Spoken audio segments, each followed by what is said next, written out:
Today's webinar is about things that a lot of attorneys do when they're inside of law firms, especially younger attorneys, but also older attorneys, and why they lose jobs and opportunities. There's certain behaviors that a lot of attorneys exhibit when they get into law firms, and I'm going to talk about those today. This is a very important webinar because if you understand these behaviors, you can do much better wherever you're at, and it's important to understand kind of how law firms operate, how the people there operate, how they evaluate you once you get there, and how to actually do very, very well there. I've been studying and watching attorneys for the past 25 years, and when I talk to them, I always, I'm able to recognize things that prevent them from getting ahead, and then also often prevent them from getting jobs. So that's what this webinar is about today.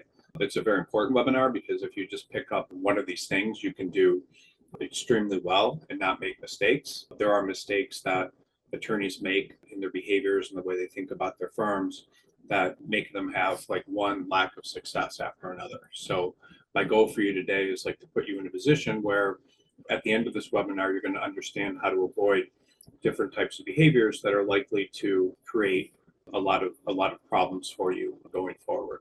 There's some other stuff that I'll cover kind of at the end that talks a little bit about personality types and how different personality types do well in different types of legal environments. So you could be in a firm right now, and the firm could have a different thinking style than you want, or that's good for you, and you won't get ahead. And so there's a lot of stuff going on in the background here in terms of your fit into a law firm, but also how you act once you get there. So what a lot of people don't understand is that to succeed in a law firm, a lot of what happens is it's not about like how intelligent you are, and has nothing to do oftentimes where you went to law school, and many times it doesn't even have anything to do with how hard you work. I see attorneys, the smartest attorneys from the best law schools, or people that are even working very hard, that go to law firms and they don't experience success, and they don't not really realize kind of what it takes to succeed, and they don't realize how important it is for them to make the people that they're working with feel good about them. They often will look at jobs as things that just pay money. They don't. They look at jobs as if they're providing a service to their law firm, and they should be paid, but they don't think about the people in the background and how they make them feel. So there are people in law firms that are naturally able to draw people to them. Partners want to work with them, and it's obviously very important to have partners want to work with you, as in terms of working with others. There's people that clients really like, and there's people that clients don't like that have certain types of attitudes. And if clients like you, you're obviously going to do better. And if partners want to work with you, you're obviously going to do better if you're an associate. Or if you're a partner that relies on other people for business, you're going to do much better, getting work from other people. Or if you want to bring the clients, you need to have a certain mindset that's going to help you quite a bit.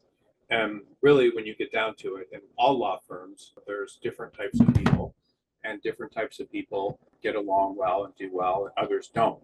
So every law firm attorney that I'm going to talk to you about today, there's always a percentage of them that are doing the wrong ways of thinking about things, working with clients in a certain way that is not conducive to getting ahead. And because of these thought patterns, people often don't get ahead. They move between job to job. They don't know necessarily why this is happening. They blame other people for it, and then they end up not doing well. It's interesting also, I'll just kind of make an observation at the beginning of this. There's typically three types of people, and this is just based on kind of what we like to watch in movies and what you read about in literature. You typically have people that are victims, and they constantly are blaming the world around them for their lack of success. They feel like things are bad are happening to them. They develop a victim mentality, and when they develop this victim mentality, they typically don't do well. And a lot of people that experience like lack of success inside of law firms, they often develop this victim mentality, and it can hurt them, meaning they're blaming other people for the problems, they're having issues, and they're not happy there. Other people will become heroes. And what a hero is that someone, and you see it in movies all the time, when like a character is up against all these obstacles, they're faced with possibly being a victim. There may be villains that are against them and people trying to push them down. and then somehow they rise above that and conquer the enemy or conquer whatever's in themselves to become heroes. And a hero is someone that's able to take all this negative stuff that happens to them and rise above it. And that's something that a lot of people are unable to do. Most people in law firms remain victims.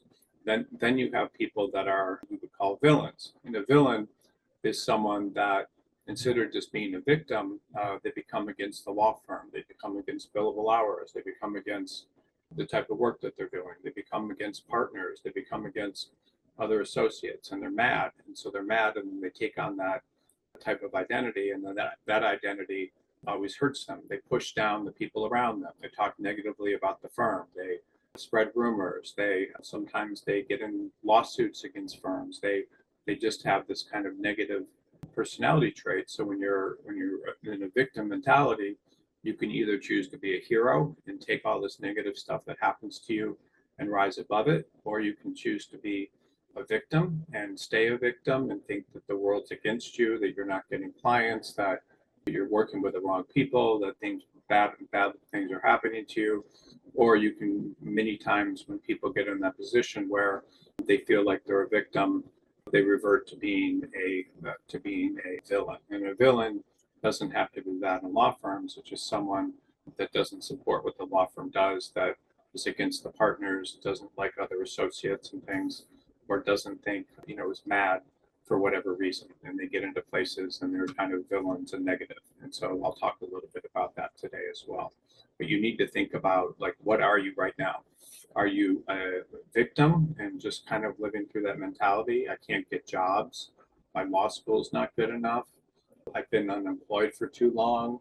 Bad things happened to me in this firm, and people, it wasn't fair, I'm beaten down. Or do you take your role as a victim and decide you're going to become a hero and take all that stuff into account and really rise above it? And I'll tell you just personally that in my career, I started out as a victim. I got fired from my first job. I had a very hard time as a summer associate in a law firm. I didn't get the jobs I wanted. When I finished my clerkship that I got fired, I didn't have the bar.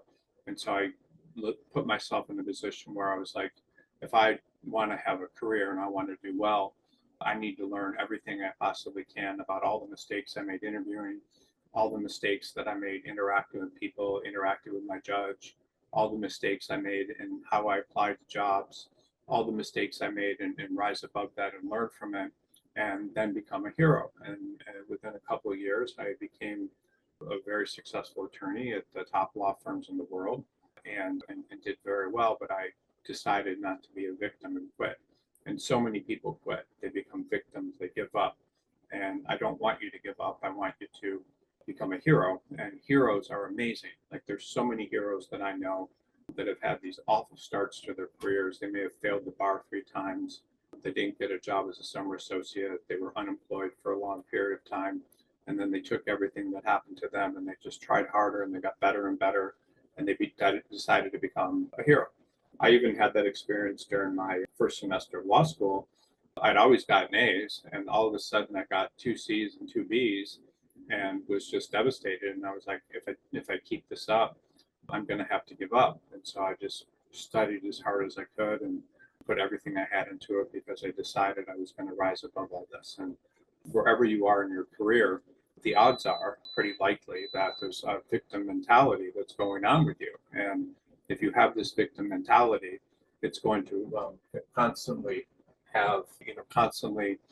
be something that's going to hold you back. So as a victim, are you trying to rise above all this? Are you learning from what happened to you? Are you putting everything you got into it? Are you learning about how to get along better with people? Are you reading self-improvement books? Are you taking self-improvement classes, buying motivational talks and things, watching motivational talks and becoming a hero? And most entrepreneurs start out and they don't know what they're doing and things don't go well, but they keep trying and trying and trying, and then very good things happen to them. And this is what you need to do. You need to take your victim mentality, and instead of getting mad at people around you or the system or whatever is going on, you need to think, hey, I'm going to be a hero. I'm going to do everything I possibly can to rise above that.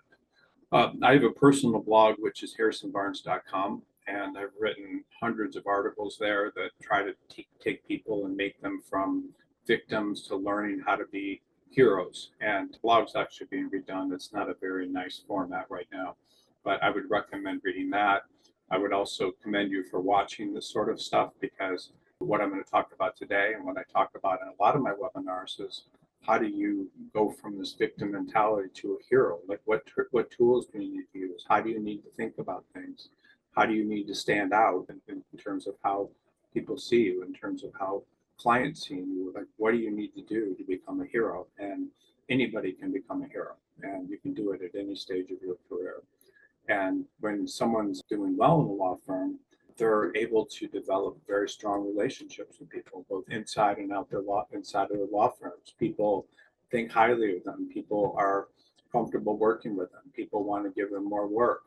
And people are often invited into new opportunities. They're invited into key networks and positioned for long-term success. They learn from everything that happens to them. They become better people. You know, when you're vibrating on a certain frequency, when you think of a way for yourself, like you're going to get ahead, you're going to do everything you possibly can to be better and to get better and to adopt the right habits, and all these things happen to you.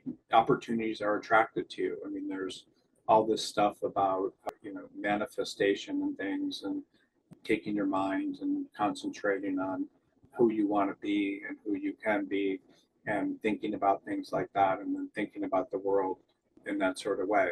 And you should have goals. You should write down goals. You should think about things in terms of what's going to make you succeed. How are you going to portray yourself? Where are you going?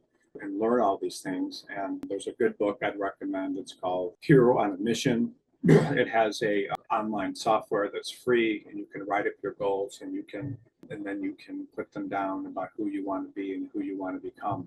It's very interesting too, because I would say that I talk to attorneys all the time, and I would say like 98% of them never have written down all these goals of who they want to become. And when you have these goals and you follow a system, it doesn't have to be hero on a mission, it can be something else. But when you follow a system of having these goals, and you constantly put that in your subconscious mind, and you begin to become that sort of person, good things will happen to you.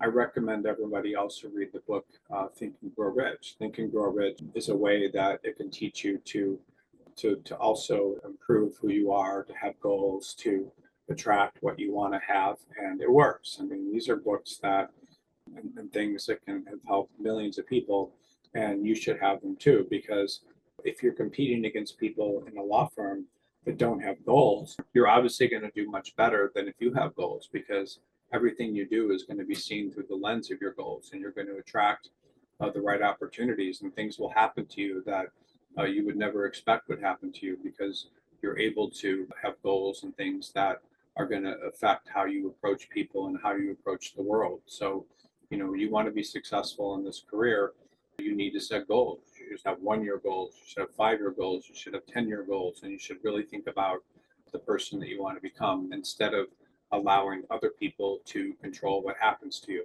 If you just go into a law firm and you think you can just sit there and work, that's not really going to take you anywhere. You're going to be just another cog in the machine, and no one that is approaching things with the idea that I'm going to really amount to something, and I'm going to really be able to attract clients, and I'm going to be able to attract the best partners to work with me, and I'm going to do all these things that most people don't do. So regardless of the situation you're in right now, if you feel like a victim, you need to move to this hero mentality. Like, what do I need to overcome? Who do I need to become? And I see people do this all the time. My blog, by the way, has been transformational to a lot of people. So, several times a year, people write me and they said, I've followed all your articles and things, and it really helped me become a much better person and succeed. And I'm not saying that I'm the only source of this sort of information, but I've seen people go from nothing to something incredible within a period of years by adopting certain thought patterns. And my thought patterns aren't necessarily all my own. I read the best people I possibly can, and then I try to integrate them with stories. But I want to help you become successful, and you can become successful anybody can come be successful if you adopt the right psychology and the right way of thinking things. And, there's people that are very smart. They have good credentials. They went to top law schools, but they go to firms and they just push people away. They're not seen in the right light. People don't want to give them work. People lay them off first because they're not at the top of their game. They don't look like they're motivated by something greater. And when you are like that, people when you have that psychology, it's much easier to hold on to jobs. And if you don't have the right psychology, you're going to alienate colleagues, you're going to be passed over for promotions, and nothing positive is ever going to happen to you. With goals, you're going to look at every person you talk to, you're going to look at every opportunity you have, you're going to adjust your thinking to be in line with those goals, and you will do very, very well. And I can't emphasize what I've just talked about enough. What I've just talked about is the difference between being having mediocrity in this career, having to be dependent on other people giving you jobs, not getting referrals to jobs when you leave from partners and things, not being advanced. All these sorts of things happen to people. And the odds are, like I said, 98% that you probably don't have consistent goals. So you're reading every day and you're, putting into your subconscious mind and how you think. It's very interesting. One of my friends, and he's not as good of a friend anymore because I don't do business with him, but it was Tony Robbins, and he's amazing. Like, he was living in his friend's basement.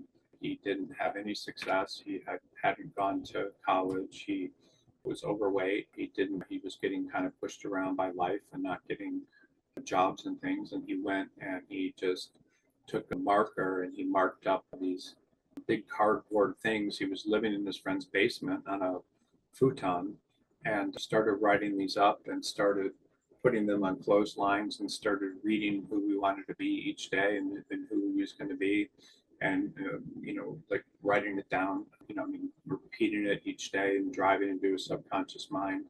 And now he's famous and worth hundreds of millions of dollars, and he still does that. He reads, he writes who he wants to be, puts it up on big boards and things, and he surrounds himself with all this positive information about who he wants to become, and he keeps getting better and better and better when people like him are rare and get pushed around. And so, I've watched so many careers unravel because of, not because of a lack of ability, because people have all these behaviors that are toxic and they sabotage everyone. And what I'm going to talk about today is each one of these you're probably doing to some extent. And if you're doing these behaviors, it's going to be sabotaging your career. And you can sabotage your career at any point in your career. You can sabotage your career when you get into a law firm. You can sabotage your career when you're unemployed and applying to law firms. All these things you do that sabotage your career are just horrible. 85% of the resumes that I look at don't show any particular type of goal. They don't show, the people's resumes are all over the place. They talk about 10 different practice areas they've done, but then they don't realize that law firms want to hire specialists and they should have a goal of being a specialist in something, because if you're just a generalist, it's not going to help you. But there's just so many things you can do to improve who you are. And then you need to realize the toxic behaviors I'm talking about that, if fixed, are going to change your career and your life. I mean, which should be your goal. I mean, you need to have goals of eliminating those things. So one of the constant problems with candidates and with attorneys are a lot of them need validation. It's cultural now. People that are graduated from law school now, a lot of times have been told how great they were. They may be told and getting reinforcement of how great they are when they are in law school because of their grades. But they have a constant need for validation, and they want to get reassurance from clients, and they obsess over being recognized and rewards and different things that may happen to them. And it makes them feel good about themselves. And the more constant validation they get, the better they feel. One of the things that's very interesting about law firms is, for the most part, people may not give you validation. They may not say, this is very good work you did. Partners are more concerned with getting work done. Clients are more concerned with getting work done. And the validation you get is when you get repeat work. It's not if somebody you do work for a partner in a law firm and you do a good job, then you will get more work. But you don't, and if you fix things that you've done wrong, then you will do well. A lot of times when people don't get positive feedback, they think there's something wrong with them, even though they're getting work. And so you don't need to get outside validation. And in the long run, when you need that validation, you're looking weak and it's eroding your potential and your credibility and your peace of mind. If you need validation, it's showing a lack of confidence. It's showing that you can't figure things out on your own. And so, people think if they work hard enough, they go to the right schools, if they get hired by the best firms, if they hit certain milestones, they're going to finally feel whole and they're going to be seen. And what you're going to discover is and most people don't, is that you're not going to get that kind of validation in firms. The validation is not going to come. It may come from bonuses and it may come from other things, but in general, you need to have confidence that you're doing work and you're doing the best type of work you can, and you're working for firms and people that don't have the time to give you positive validation. They only have the ability to give you more and more work. And when you need validation, you're going to take criticism because everybody is criticized. If you're a litigator, you're going to be criticized by your peers, possibly. You're going to be criticized by partners for your work. You're going to be criticized by courts. You're going to be all this sort of stuff is going to come at you, and you're not going to get a lot of validation. You may get a bad review, and if you get a bad review, you need to leave. There are attorneys that get into law firms and they start getting any type of criticism, and because they get that criticism, they leave. They feel like that they're not getting what they want, and they're not happy because they're not getting that positive feedback. But in most firms, you're not going to get positive feedback, and people, potentially yourself, people need validation. When you have a child, the child is told no, and when they start being told no, they're not getting evaluation or a validation, but they want to be told they're doing things right. And if you aren't getting validation, then you don't feel good about yourself. A lot of kids that are young, they try hard in school and things because they want that validation from their parents that they're doing a good job. They want validation from teachers with grades that they're doing a good job. And so everybody has this need for the valuation. And so you feel like if you get that validation, you're going to be accepted by others. You're going to get affection. People need validation in personal relationships and all sorts of personal relationships and work relationships. But when you're practicing law, the stakes are very higher, and you're not going to get a lot of validation. You will not get validation if you're a partner in a large law firm from other partners. They will actually be in competition with you, and you will be criticized even more the higher you go up. So if you need validation, you're never really going to be happy. And if you feel like you constantly need to be liked, admired, and that your emotional state is dependent on positive evaluation, you're going to be basically tied to that, and that's going to hurt you. I mean, you can't take criticism personally, and you just can't. And you often will take and leave jobs based on how validated you feel. Like, does this firm love me? Do the people in there think very highly of me? And did I get some bad input? And if you get a bad review or whatever, criticism, instead of taking that criticism and things and rising, you feel like you didn't get the right validation. And because you didn't get the right validation, you're upset. And people will validate themselves based on salary. They'll evaluate themselves based on bonuses. They'll validate themselves based on the quality of firms they get into. And instead of just putting your head down and working hard and doing the best you can and taking criticism in a way that makes you improve. So if you're driven by the need for validation, you're going to have a very serious obstacle standing in your way. Validation, by the way, can hurt you. It can drive you into mental problems. It can make you stressed. It can do all these sorts of things. In large law firms, your validation in most law firms will come often through the hours you bill. So if you bill the highest hours, you feel validated. So you continually will push yourself in a way that's not good for you emotionally. It's not good for you physically. It's not good for your mental health. And you're never going to find validation. And a lot of partners in law firms are very, just depressed because they don't have enough business. Their compensation is enough, and the law firms are not validating them in the right way. And so this need for validation will follow you your whole career. You'll be evaluated. You want validation based on what your firm thinks about you, what your compensation is, and them saying nice things to you. And you're not always going to get nice things from being said to you in law firms. You may get nice things said to you when you're practicing and profitable from the firm between 2 and 5 years of practice. And then when you start getting beyond that, you may get less work because your billing rate's higher and all sorts of things. And so then you'll get negative evaluations. So you're always going to be someone that's evaluated, and most of the time, all that validation isn't going to be positive. And so what do people do when that happens?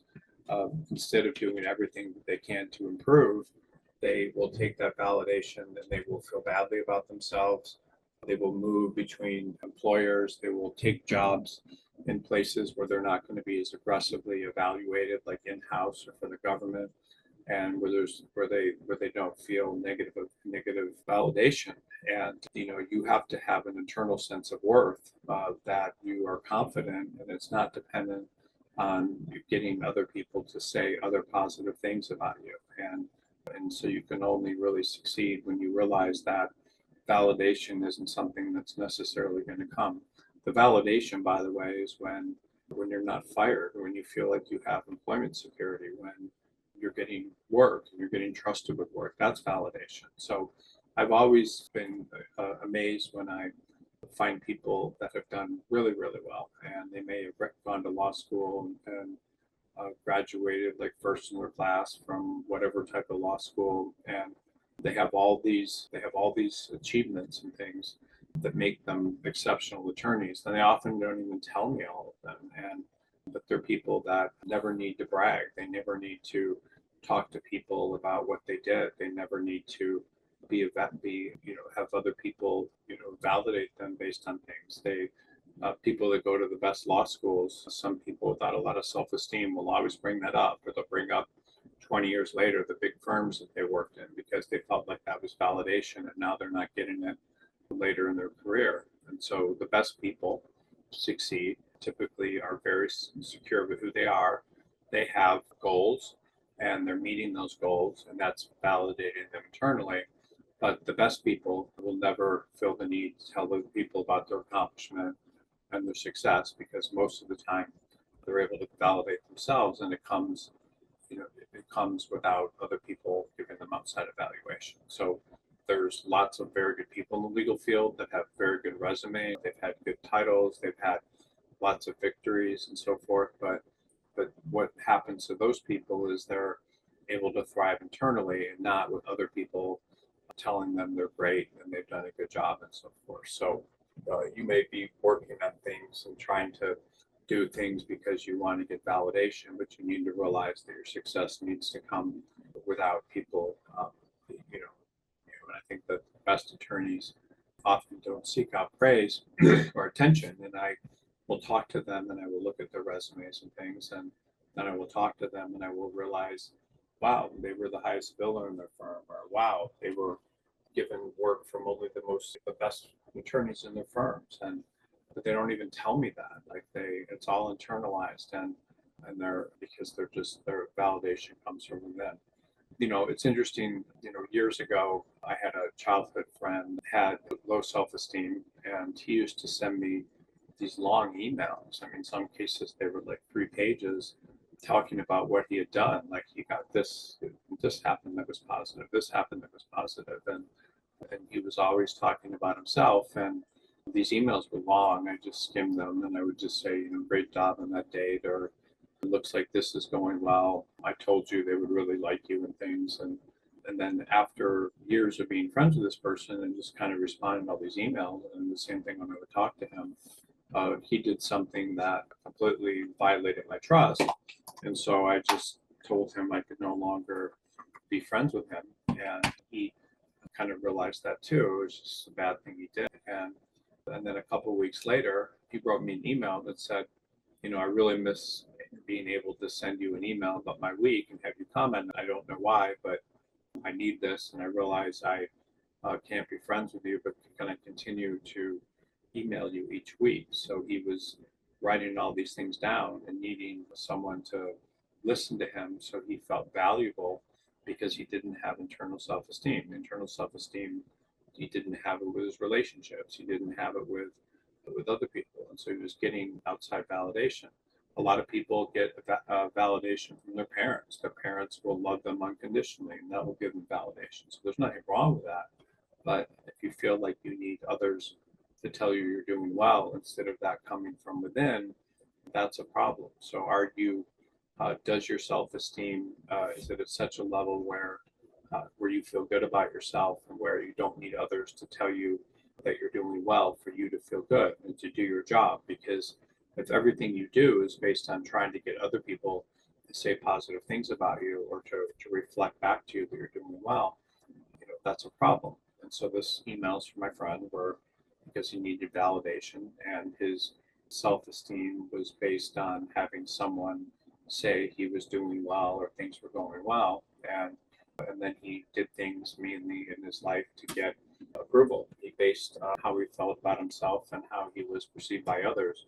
It's crazy, like where I live. Like where I live in Malibu, there are people that need massive evaluation. They drive Rolls Royces because they think that's going to make other people feel positive about them, or $300,000 cars. So they will base how they feel about themselves on how they're being perceived by others and what others think about them. And it's not a healthy position to be in. If you're valuing yourself based on how other people think about you, or even what a firm says about you, if you don't improve it, that's a problem.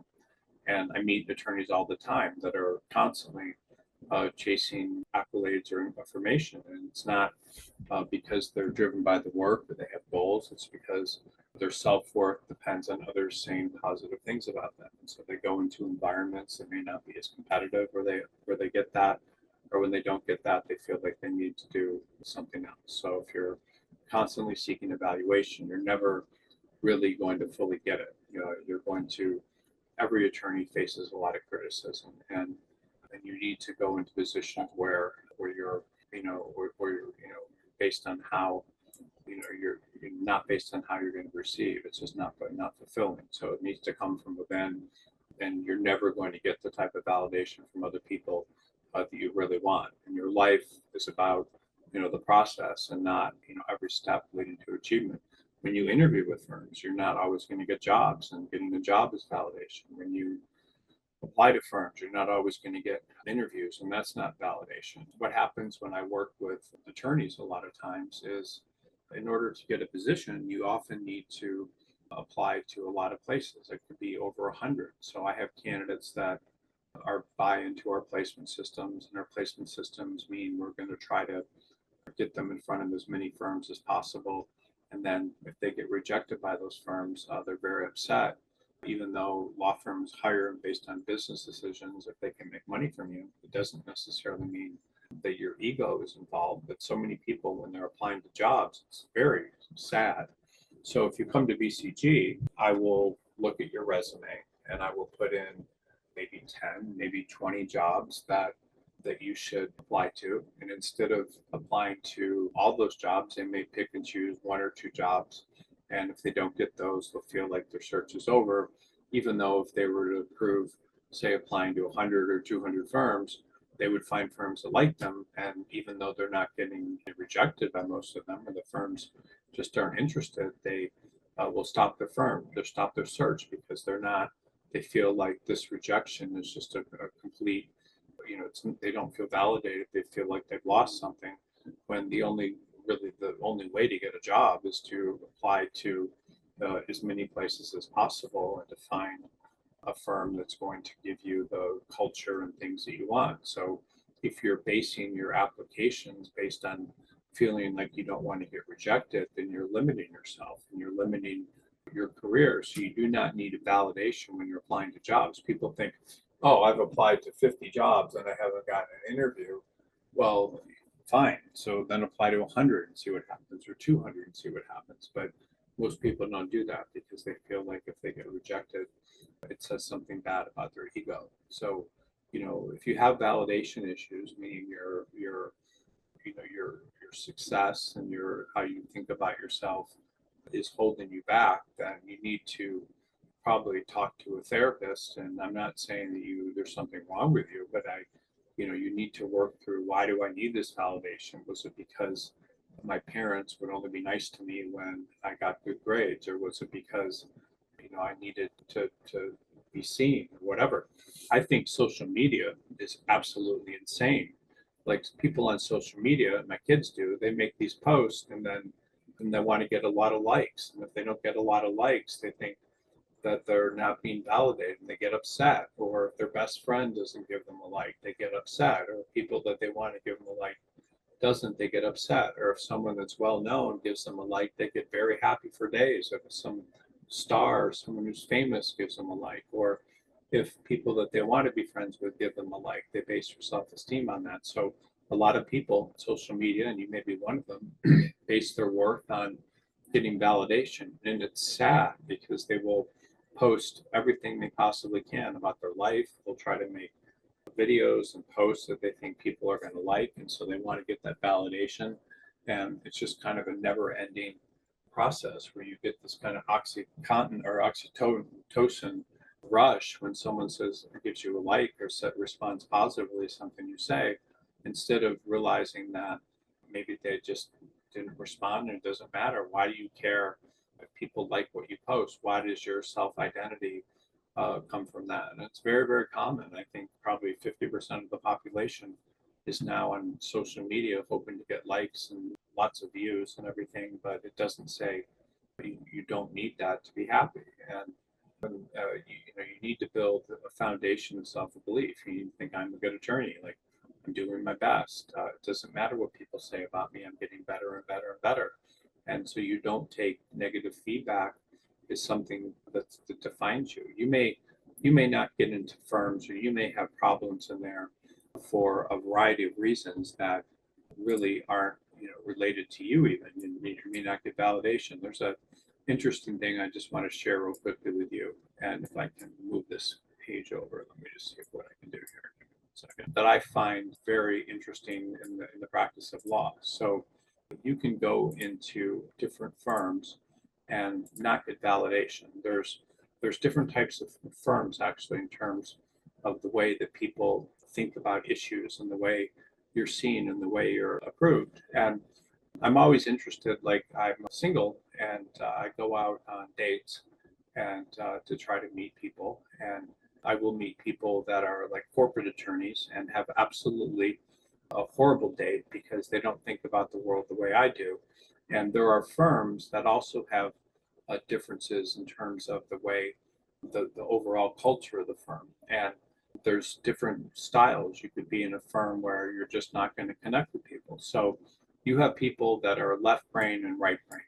So if you are, someone that is, STEM type person, like math and sciences versus English and that sort of thing, you could be in a firm where, where you're working with people that kind of think about things in a finance way, and there are lots of corporate attorneys. You may be a litigation attorneys, and so people that have this kind of motivation towards numbers and things like that, they tend to be very certain, and they value systems, and they prefer like one right answer, and they exhibit low openness, a lot of less of openness to experiences, where people that think about things in a literary type way, like writers and English majors and things, like ambiguity and nuance, and they like abstract philosophical thinking. They like divergent thinking, like multiple possibilities, and they like thinking about them, and they like debating about them. And they bring all of this thought and options to thought, when someone that's from kind of this math and science type background often will value certainty and will value different ways of thinking. And it's just a complete mismatch if you're in a firm and you're like a litigator type, and then the firm's culture is more like corporate type. And so, it's not like math and science people will value optimization, performance, and scalability.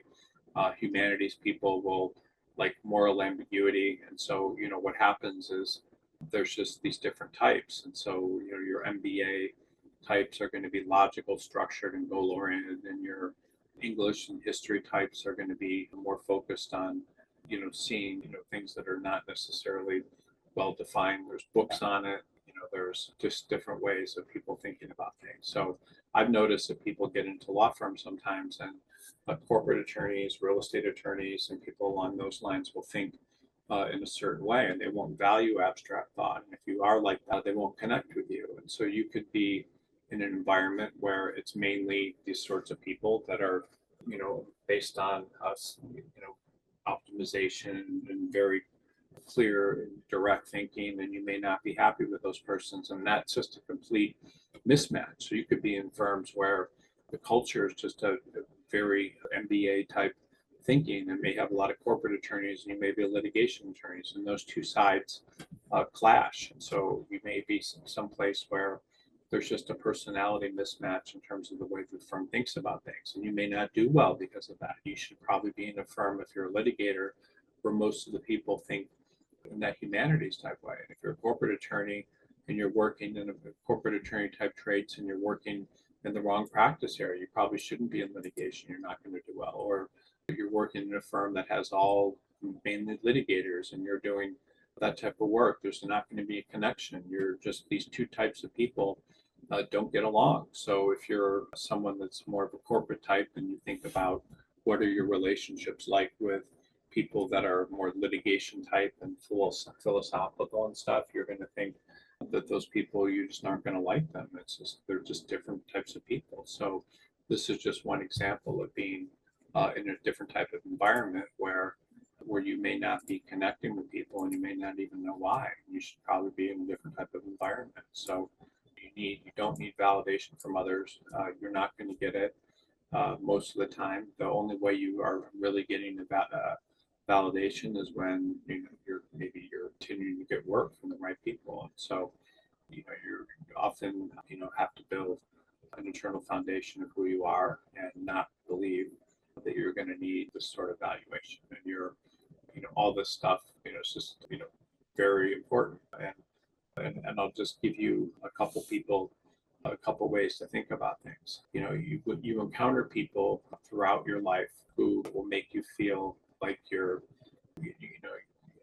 they're performing, but you're not maybe connecting with them. And you'll need people that lead with their ego instead of authenticity. So things will upset their ego, and they will take criticism as or lack of getting interviews and things, something that will hurt you. So I'm sure people very well that will talk about who they know. They will try to get into certain social circles. They will brag about their house, their schools, things that they're doing, their accomplishments. They will act in a certain way, and these sorts of people are out there seeking approval to measure their self-worth. So are you someone that's always seeking others' approval?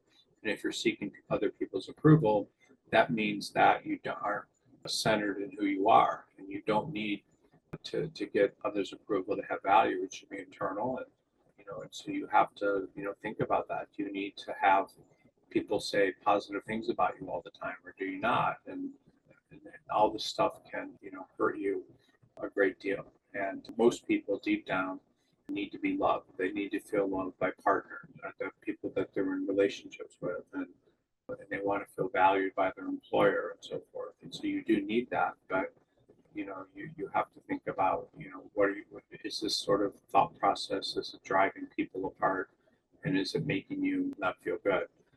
It's very interesting.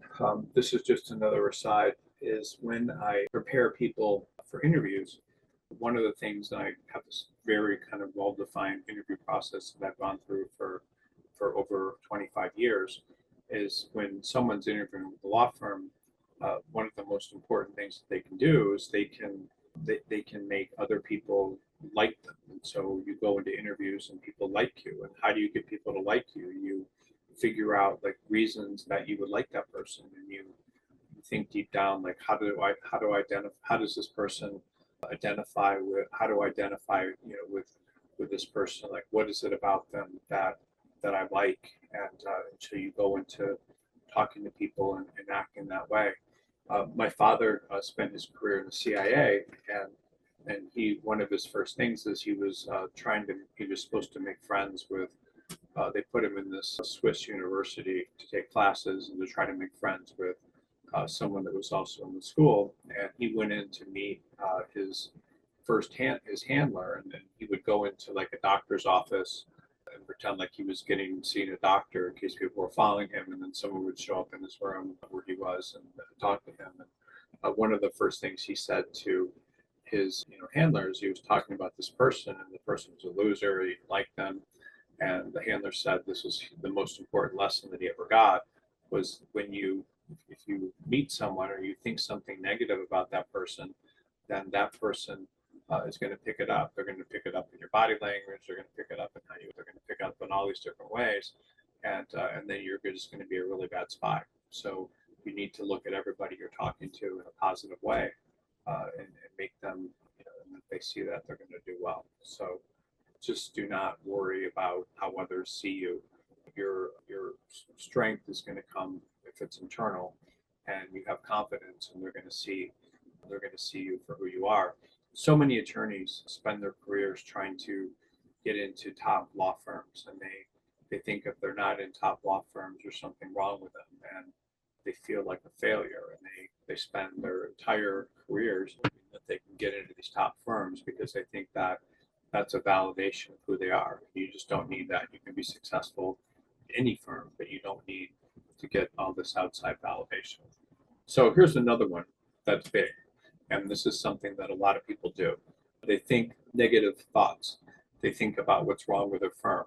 They think what's wrong about practicing law. They think about all these kind of negative things, and so they develop a negative mindset. And any firm that you're in, if you practice in law firms or pretty much any employer you're with, there's always going to be people that have negative thoughts about the employer, that have negative thoughts about their profession, and they're just going to constantly think these negative things. It's very common. I mean, a lot of partners in law firms just think negative things. A lot of associates think negative things, and so this whole negative outlook can really hurt you.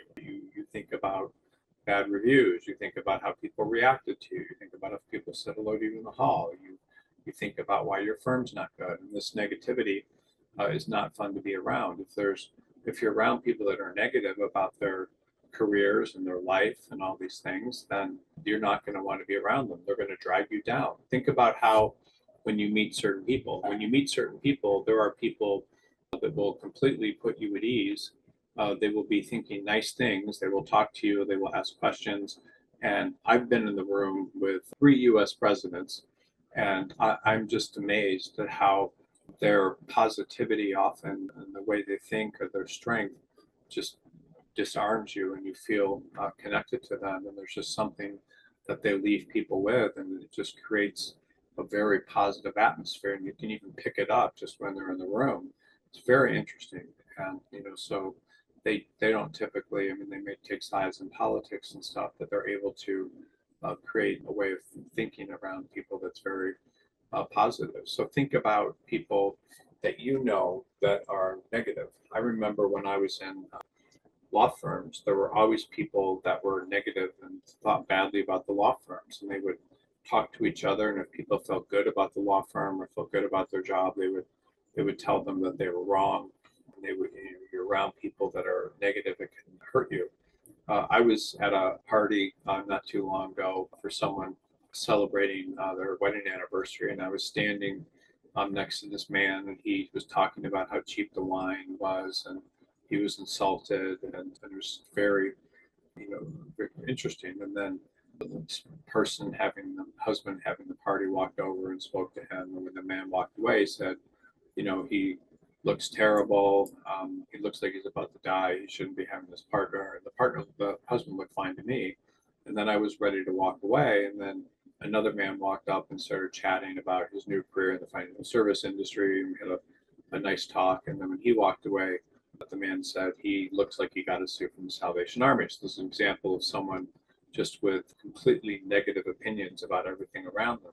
And there's a lot of people like that. I mean, you can sit next to them, and I've sat next to them when I've gone to classes and presentations. And so they're just, everything's negative. So, what's the point of spending time with someone who has nothing but bad things to say about others? And there's people like this in law firms that are constantly criticizing their colleagues, complaining about clients, complaining about the work, complaining about firm leadership. We're always pointing out why something won't work.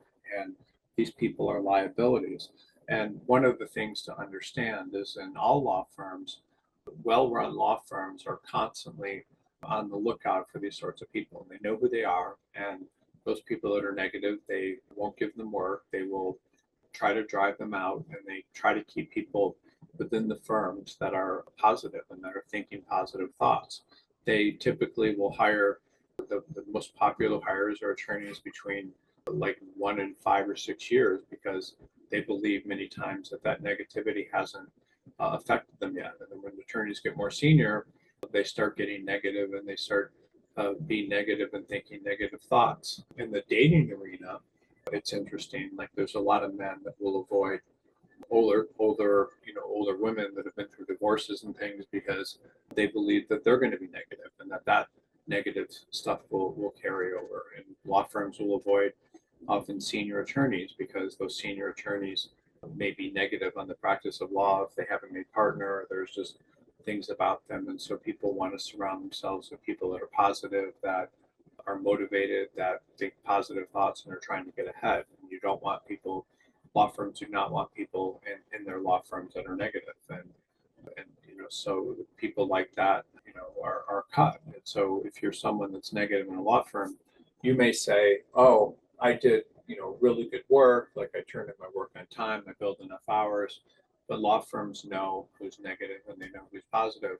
I saw a woman once, I couldn't believe it. She went to Berkeley, did very well there, and started her career. I don't know what firm it was at, Morrison & Foerster, Cooley, or some Fenwick & West. And she'd been working there for like 6 months and was someone that was negative. She said negative things about people. She would criticize the work and things. And so she thought she was doing good work. And then one day someone walked into her office and they said, this just isn't a good fit. And they let her go because she was just this kind of negative presence that was poisoning everything around them. And if you think negatively about where you're at, you're going to be poisoning other people around you. You're going to be dragging people down that are trying to be positive. You're going to be this sort of like negative force within the firm. And are you like that person? Because a lot of people are. And this is what law firms look for when they're hiring people. And it's also what law firms look for when they're trying to get rid of people. And these are the first people to lose their jobs. And so it doesn't matter how good work is. If you have this negative outlook, then it's going to hurt you. You focus on what's wrong. You don't focus on what's right. And you don't, and focusing on what's wrong doesn't make you smarter. It just creates this toxic kind of thought pattern that doesn't do you any good. And you need to figure out, how can I be positive about where I'm at? How can I be someone that's enthusiastic, that thinks positively of my firm, that thinks positively of the people that are working for me? And why should you think positively about your firm, even if it's negative? Because your firm is paying you money to work there. The partners are paying you money to work there. The law firm is giving you experience. There's so many reasons to be positive. Clients, by the way, want lawyers who inspire confidence. So if you're trying to get a client and you walk into the client and you tell them all these reasons they're going to lose and all these problems with them and so forth, they're not going to like that. They're going to want to hire a lawyer that tells them, I can do this. Like we can overcome this. Like they're positive and I believe in you and all these sorts of things. But a lot of people don't do that. They come in with like this negative outlook and that hurts them in getting clients. People want others that are energizing rooms, that have, they're happy. They want to connect with people. They're enthusiastic about their jobs. Partners, by the way, when you're getting work, they want people that are going to get the work and be like, thank you, this is awesome. I'm going to do a great job for you. Because when you're in a law firm, by the way, your client, if someone else is giving you work, Your client is the person that's giving you work. So partners need to be treated like clients who are giving you work. Anybody that's giving you work needs to have confidence that you're confident. Law firms grow when they're filled with people who believe in what's possible and not what's flawed. It's interesting, the best law firms in the country, you have like Cravath, Swaine and Moore, you have Wachtell, you have Sullivan and Cromwell, you have what else? Wachtell and Cravath are two of the best examples. They don't hire people laterals. They hire people out of their summer associate program, and that's it. They hire them because they want to indoctrinate them in their culture. They don't want people coming in that aren't indoctrinated in that culture, that may think negative things about the firm, that aren't trained in one way of doing things and think positive thoughts. And that's makes them their belief, and I think it works. It makes them better firms.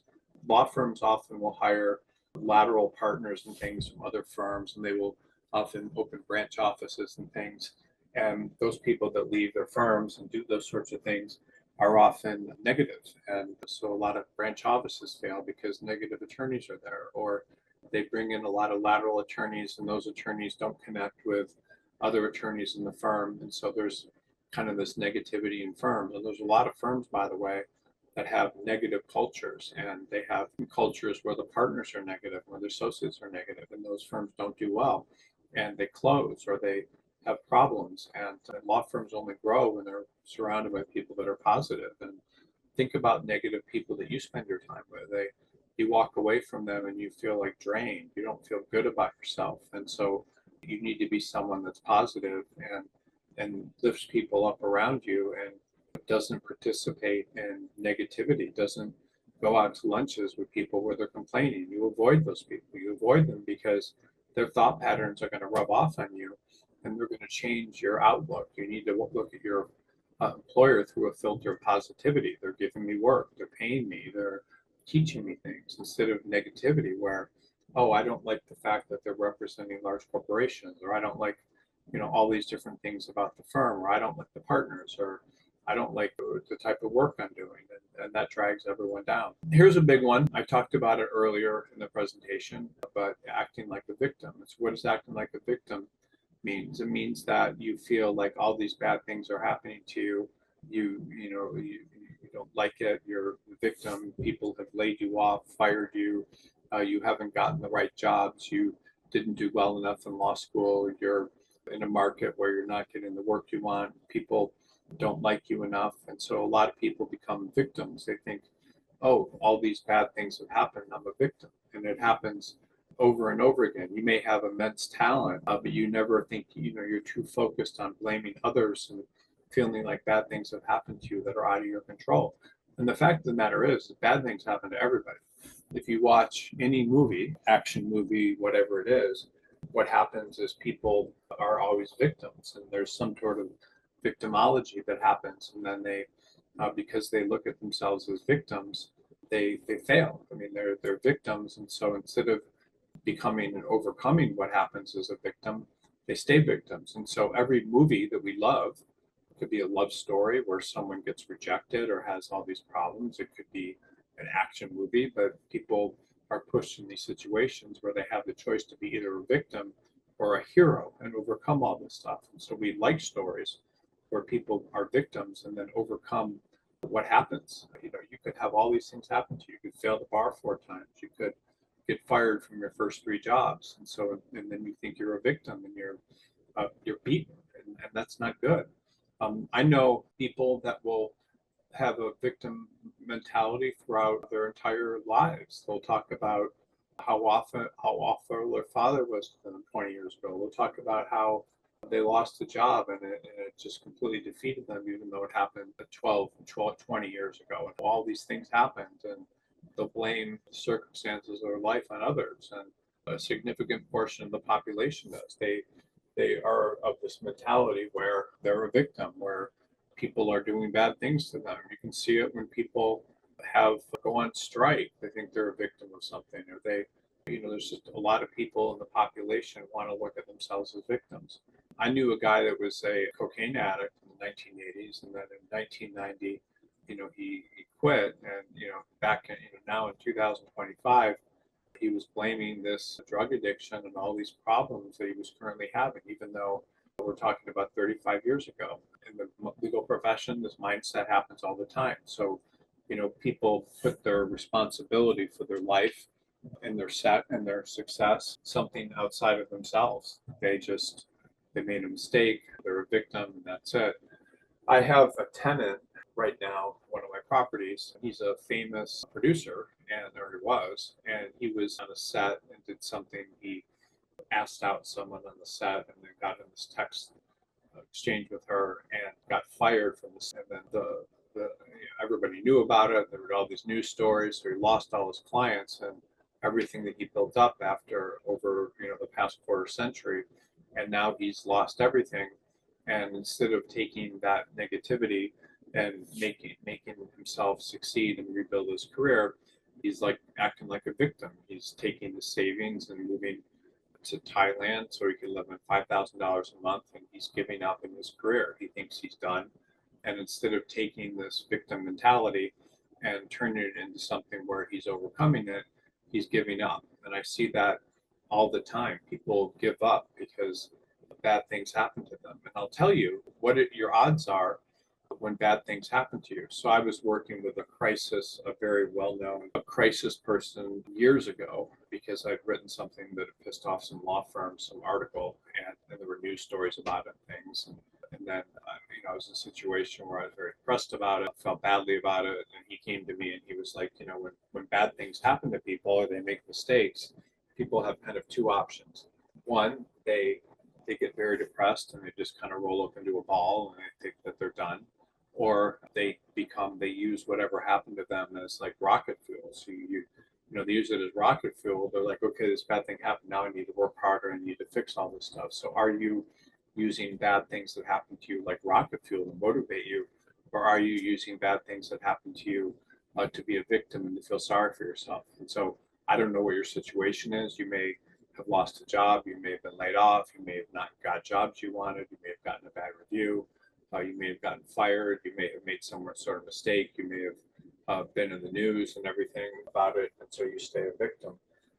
I knew a guy that's very, very smart and worked in two big firms, and then his goal was to be a U.S. attorney, and he finally got a job doing that in Utah.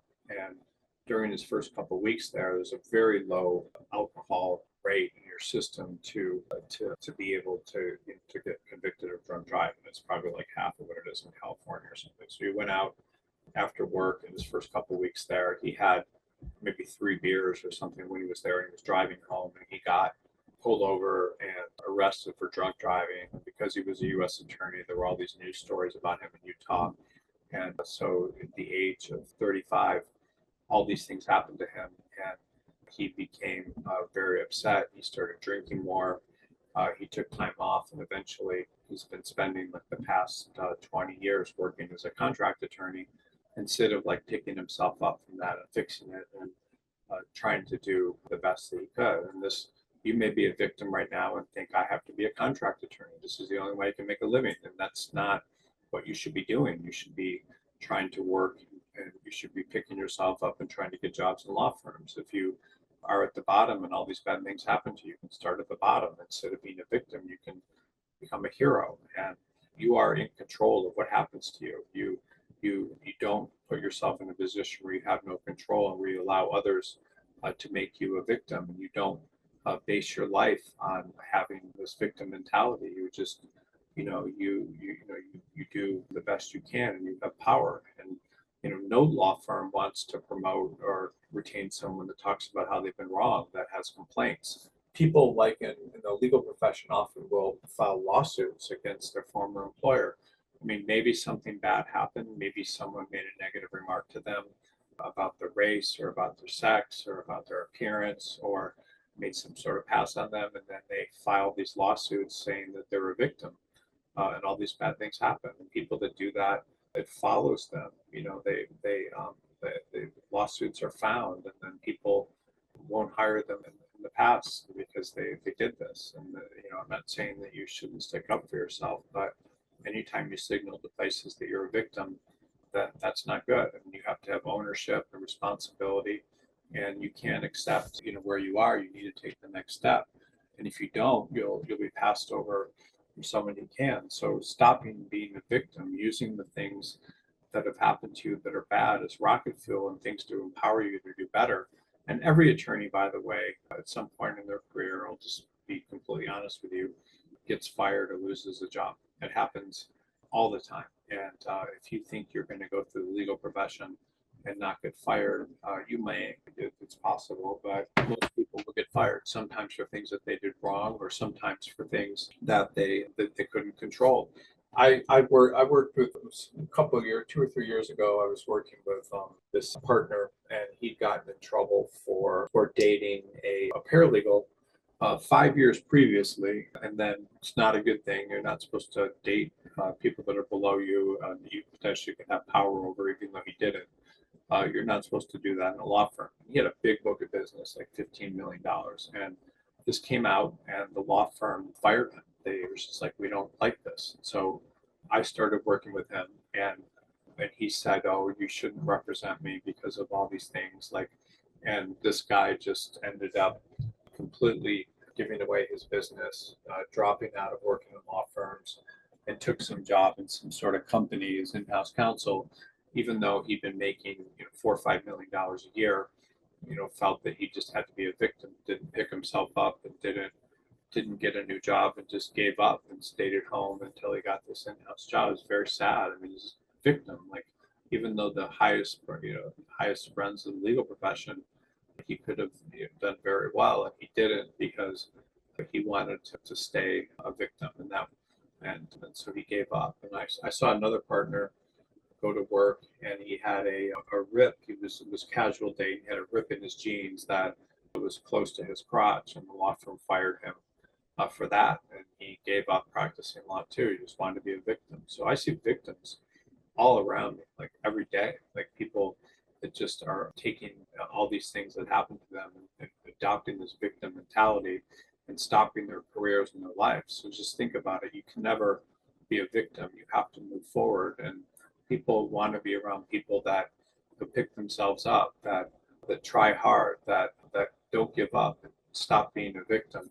I had another partner. He was in Chicago, and he was the head of the corporate practice group at a large firm, and he had an alcohol problem. And he got on a plane to go help someone pitch a client in, I don't know, Missouri or something. And he got there, and he had too much to drink on the plane. It was like 11 in the morning, and he ended up getting fired. He didn't have a job, but what he did was he went to Alcoholics Anonymous. He got himself together. He fixed his problems. He decided that he was going to do everything he could to get another job in a law firm. And I ended up placing him in like a mid-sized firm, and started doing very well there. Then he got back into a large law firm eventually, because he stopped being a victim. He allowed himself to keep going and not stop. And these are the kind of people that people respect, even though he was an alcoholic. And think about some of the most inspiring people in the world. They could be people that are billionaires. They could be all these sorts of people, and they've overcome all these obstacles, and they've become successful. And they may be in trauma, loss, discrimination, addiction, all these different things, and they decided that they weren't going to allow themselves to be a victim to these circumstances. They were going to rise up and become something special. And you need to take responsibility for your life. You need to stop being a victim. You need to figure out ways to improve and to overcome these things. And most of the time, when you're a victim and you overcome these problems, you've learned a lot, and then you have a lot of confidence in the person that you are. But I'm sure you know lots of victims. Everybody does. And you need to rewrite your narrative to be something amazing that can be, very inspiring. There's a book by Anthony Robbins. It was one of his first books. It was called Unlimited Power. And it starts off talking about this guy that was in this horrible motorcycle accident and burned 80% of his body, and then run over by a truck, and handicapped, like lost a leg or couldn't use his legs and everything. And instead of accepting that role where he was just going to be handicapped and happy for the rest of his life, he started writing about it, got inspired, became a U.S. congressman, married a beautiful woman, even though his face was disfigured. And so he decided he was going to overcome something that would take people, most people, put them in a victim mentality and rise above it. And you can rise above whatever's happened to you and be successful. The other thing is people take things personally. So if someone criticizes you, they take you personally. If you take really bad criticism, it's hard. My first job was in the Justice Department of Washington, D.C. during my first summer of law school, and I started turning in this stuff to attorneys that were supposed to critique it, and they would mark it up. They would find all these errors. They would tell me to go back and do things, and it was incredibly hard to take because I was under the belief that I was a very good attorney and everything, and I found myself in a position where I was so upset by all this criticism that I didn't stay in the Justice Department the whole summer. I left early. I, when I worked there, I put myself in situations where I wasn't going to be criticized. I took these long projects that took weeks so I wouldn't have to have my work constantly criticized. People will take a negative comment often and take it personally. If they do something wrong, they'll take it personally. If they get some sort of negative input, they'll take it personally. It's very interesting too.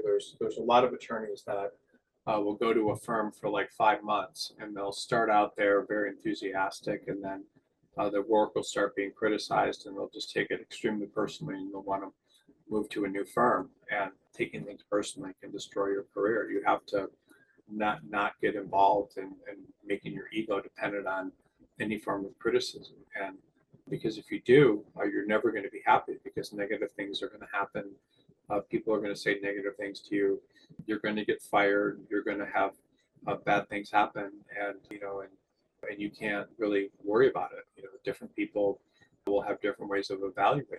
Like I told you earlier, you have these math and science minds, or you have these verbal minds, and so your self-esteem needs to be internal, and it can't come from other people. You just can't take things personally. You can't hold grudges if someone does something negative to you. You have to overcome it, and you have to have a narrative for yourself that's positive and not negative. So you can't react emotionally. I had this girlfriend years ago. Now it's probably not the best example, but we went to this home, into this just beautiful townhouse in New York City, and the girl having the party was just very aware of her social class and how this amazing townhouse and everything. And the girl having the party wasn't that friendly. And when we were walking away, getting in the cab, my girlfriend asked her, "Why do you think she was so rude to all of us?" And I said, "I don't think she was rude to you. I think she was rude to everybody. I think she probably thinks she's richer and better than you." And to my astonishment, this girl went absolutely crazy. She started screaming at me. She started calling me names. She told me she was higher class than me, and then she started to proceed to rattle off names of famous relatives that that were great and so forth and had money. And she took my statements something very personally, that as if I had criticized her social class, who she was, and everything. And this sort of stuff had nothing to do with her. And she took my comment very seriously. And so people with low esteem, if you criticize them, they will often just go off the handle. They'll take things very personally. They won't take it as input. I remember when I was young, maybe 12 years old, and my father used to write all these books, and he was riding around with it. We were driving someplace with his girlfriend, and he asked her what she thought of the book, and she had these criticisms of it, and he got extremely mad at her. He was yelling. He was telling her that she was wrong, and sabotaged that career he had with her because he took all this stuff so personally. So you can't take things personally when things happen to you. You just have to be like, okay, this is what this person thinks. This is something I can improve. And a lot of people will obsess over office politics, and they'll obsess over comments and meetings, people that didn't look at them, and all this sort of stuff. People that don't feel acknowledged, and so they become very personally upset about it, and their energy will get misdirected, and their performance will suffer. So nothing is a personal attack on you. If you think that way, you'll burn bridges, you'll alienate people, and you'll constantly feel like you're under threat. My ex-wife is a recruiter, still works for me, but I remember she was having a meeting once with one of her candidates. He'd gone to University of Chicago Law School, and I think he was working at Winston and Strong, and they instead of allowing their associates to park in the underground garage, which probably costs them like $400 a month, they made them park in an open lot outside of the street so they could save money, because you're talking about, 100 associates there. So they made them park across the street at a thing that cost maybe $100 a month. And this guy decided he was going to leave this firm because he was so upset by this. And this was, why should someone like him that went to University of Chicago Law School have to park across the streets to get a person to think about that? So going to the next firm and something's going to happen. So, it's people are criticizing and insulting you, and those comments aren't necessarily justified. Just realize it has more to do with them. They're the ones with the problem. You can't let their issues drag you down. You just have to avoid people like that. And you have to be, someone that can have resilience. And resilience means, bad things happen to you, but you rise above them. And you can't separate who you are from what others think about you. And you just can't take anything personally. You need to stay calm, centered, focused, and just keep pushing forward. And very little of what happens to you is actually about you. I mean, it's just not something, to deal with. And as you get more personal and more senior, you need to not take things personally. You can't take remarks from judges personally. You can't take anything personally. You just need to take it as something to improve. Years ago, I was an asphalt contractor, and I used to go to a factory every day or two to pick up this, hundreds of gallons of asphalt sealer. And when I did that, there would always be a line of trucks that were doing the same thing. And they were towing trucks with their tanks to fill their tanks. And there was an older man that was probably in his 60s, and he'd been in the business for 40 years. And he would cut in line and drive past the row waiting trucks in front of the line. And he'd been in the business for a long time and felt like he deserved respect and that he should be able to do that. And at least a couple of times a year when I was in this line, people would come up to him and they would get out of their truck and start yelling, swearing, and fighting with him. And when this occurred, other people who respected this guy would hop out of their trucks and come to his defense, and there would be screaming. In one case, I don't know about two, I saw pushing and stuff going on. And it would always end with the person who challenged the old man apologizing or storming away. And but what's interesting is that the old man was cutting the line for reasons that had to do with him. It never had anything to do with the people that were getting upset. The people that got upset were taking it personally. They weren't just kind of mellowing out. And this sort of dynamic will play itself out. You may send an email to a partner, they don't respond, or someone's short with you in a meeting, or a client that doesn't like what you say. And so you may take these things as an attack on you when they're really not. And other people are responding for their own reasons. People may be dealing with other things, and you just don't know. And so, your self-esteem should never be about these sorts of things. You can't lose your focus, and you can't be angry. The anger is something that saps your energy, and you need to stay grounded and separate your identity from noise, and that's going to help you. And in the end, your success, is going to come through your ability to remain centered and composed and inwardly secure, no matter what's happening. I mean, think about what happens when you're angry. When you're angry, you can't be focused. You can't do good work. When you're angry, you're walking around with a chip on your shoulder, and you're feeling that someone's done something negative to you, and that your self-esteem is based on that, and you don't just move forward with all that instead of you doing that. And then the final one is and then this is the last one, and we'll go to questions, is not having empathy for others. And so empathy means, you're someone that, that understands and thinks highly of others. And you need a lack of concern and feeling for others. You need to be in a position where, the legal profession makes this kind of something it is, but you don't want to tear others down or make others feel badly about themselves. You don't want to humiliate others anonymously online. You want to, you don't want to be cruel. You need to, you need to understand people, and people remember others by how you make them feel. Think about that. So people, when you're dealing with people, they will either feel positively or negatively by you. They don't know why, but people will remember how you make them feel. And so that's something, very positive. And People also will judge people by how they treat others beneath them. And in restaurants, I've seen people who are constantly leave low tips. And I've seen people that will, demean others that are working for them as maids or gardeners. And I've known women that are, like to humiliate men, men who take pleasure in demeaning women.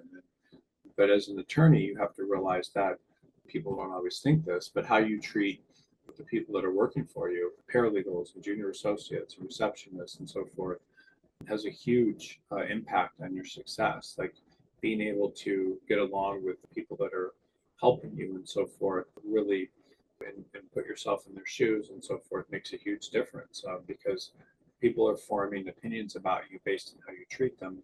And if you treat people poorly, then that's going to follow you. Legal secretaries are interesting inside of law firms because they all are friends and they compare notes about people and they form opinions and then the partners talk to them and so forth. And it can, be very, very difficult. I had years ago an employee that was working for me that took pleasure. He would go into blogs and would write anonymous and often cruel comments about other lawyers and his law firm. And I never thought much about it, but years after working with me, he started doing the same thing to me. And so people will often have a pattern of cruelty where they're not nice to others. And they want to drag others down and not build them up. And if you have something like that where you're not building up the people around you and you're not making people feel good about themselves, I mean, ultimately everyone's a human and wants to feel positive about themselves. And so you need to have empathy for your clients. You need to have empathy and see things from the point of view of the people that you're working with. And you need to understand how other people are seeing things and identify with them. And that kind of thought pattern with clients can, and partners and things you work for can really make a difference in your career. I know a partner that developed a big book of business, and he did it by he would just try to make friends with general counsels and things, even if they weren't giving them in business. And then they would get fired, and he would help them get another job and counsel them. And then those people would get into very, very good roles. And so you need to think like, how can I elevate other people instead of putting them in making them opponents. So your behavior is brand. You need to worry about how you make others feel. You need to not take things seriously. You need to lift others up and not drag them down. Think about, are you competitive with others, and are you trying to undermine them, which a lot of people are? Are you able to take responsibility for your mistakes? Are you able to have a focus where you're not toxic and where you're needing validation, where you're acting like a victim, where you're radiating negativity, not having empathy and taking everything personally? And all this stuff will really corrode, your relationships and how you do. And it's all about your mindset. It's about, how you choose to become the kind of person that people trust and respect, and where others believe in you and how you show up and so forth. I've covered a lot today, and this was a little bit of a longer presentation.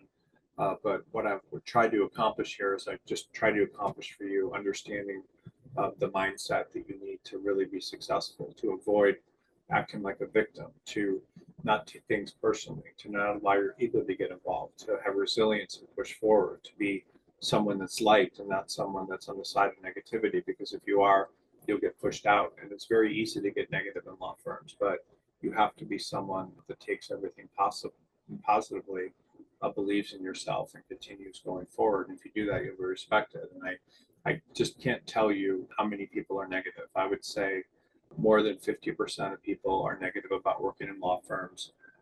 More than a strong percentage of people get into law firms and they become on the side of the people that are negative and don't do well. They take comments and things too seriously. They will criticize the person giving them a negative comment instead of taking that comment and using it could be something for them to improve. So I hope that this has helped you today. It's very important because I would say, a strong percentage of attorneys, probably more than 75%, have these negative characteristics, and you need to avoid them to be successful.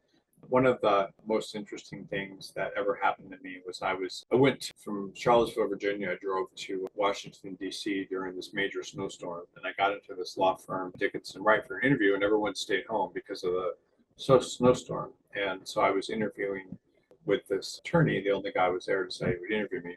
And he asked me, I talked about what I wanted, that I wanted to be a good litigator, that I wanted to go to court, that I wanted to write briefs and everything. And he took off his glasses and he looked at me and he was like, I don't think you've ever been in a law firm. It's like the most competitive thing. Everyone's going to try to undermine you. It's very stressful. You're not going to get positive feedback.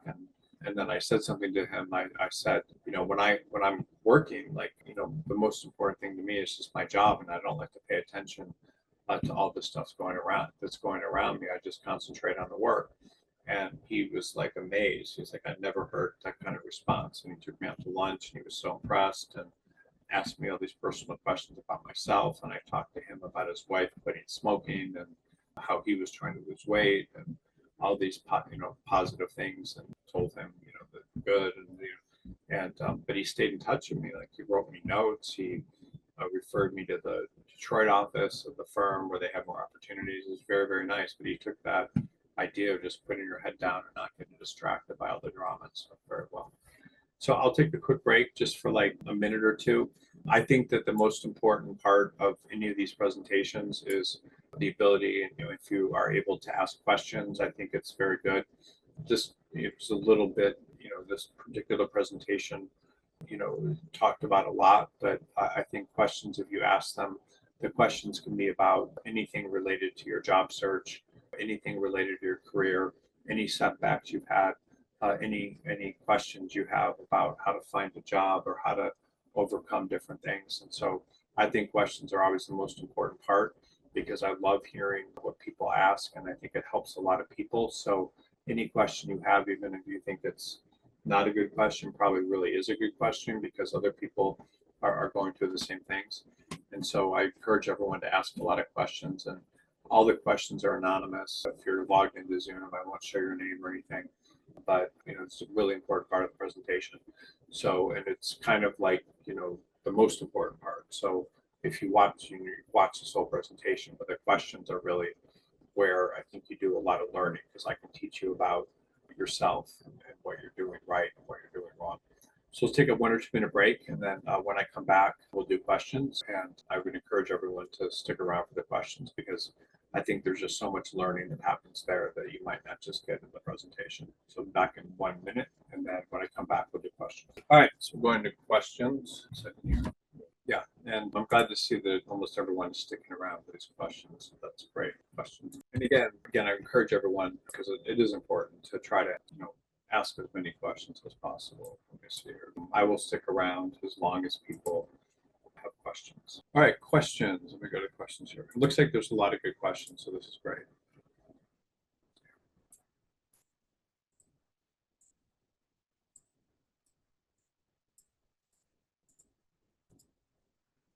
There's the first question. I'm wondering how I can tell the difference between healthy assertiveness behavior that might come off as arrogant or uncoachable to law firm partners. A word that to show confidence might be hurting me. Yeah, so people like people that are willing to learn. Arrogance for a young attorney is not appropriate. If you're arrogant, then you're going to be pushed down, meaning law firm partners will take that arrogance, and they will be able to show you exactly what you're doing wrong, and they will kind of come at it in a very negative way. So lawyers are taught to take people apart that have too much confidence, and so they will dress you down, and they don't like that. People like people that are coachable, that ask questions, that seem like they're really trying to improve, and then we'll take that improvement and march to whatever people want to do. Why is arrogance bad? So there's kind of two roles in a law firm. There are soldiers and there are generals. So a general is someone that's supposed to have confidence and set the tone and there's people that are soldiers. And if you're a soldier, that means you just you do whatever the hell whatever the general wants. So the general wants. So how do you think about that? So the way you think about being a soldier, the way you think about being a soldier is a soldier will march into battle. If they tell them to walk into a bunch of people shooting at them, the soldier will do it. So In a law firm, anytime you're working for others, you need to be a soldier. And so the big mistake that people make is they get into law firms and they're overly confident and they think that they can be a general and tell people, tell partners what to do or have a better understanding of things than the partners, and they'll act like soldiers. I mean, they'll act like generals, and law firms don't want partners want people that will do whatever you ask, and the soldier learns. There's a message, there's an article on my blog. It's called on Harrison Barnes, called "The Message of Garcia in Your Career." I don't know, something like that. But it's a very good article to read.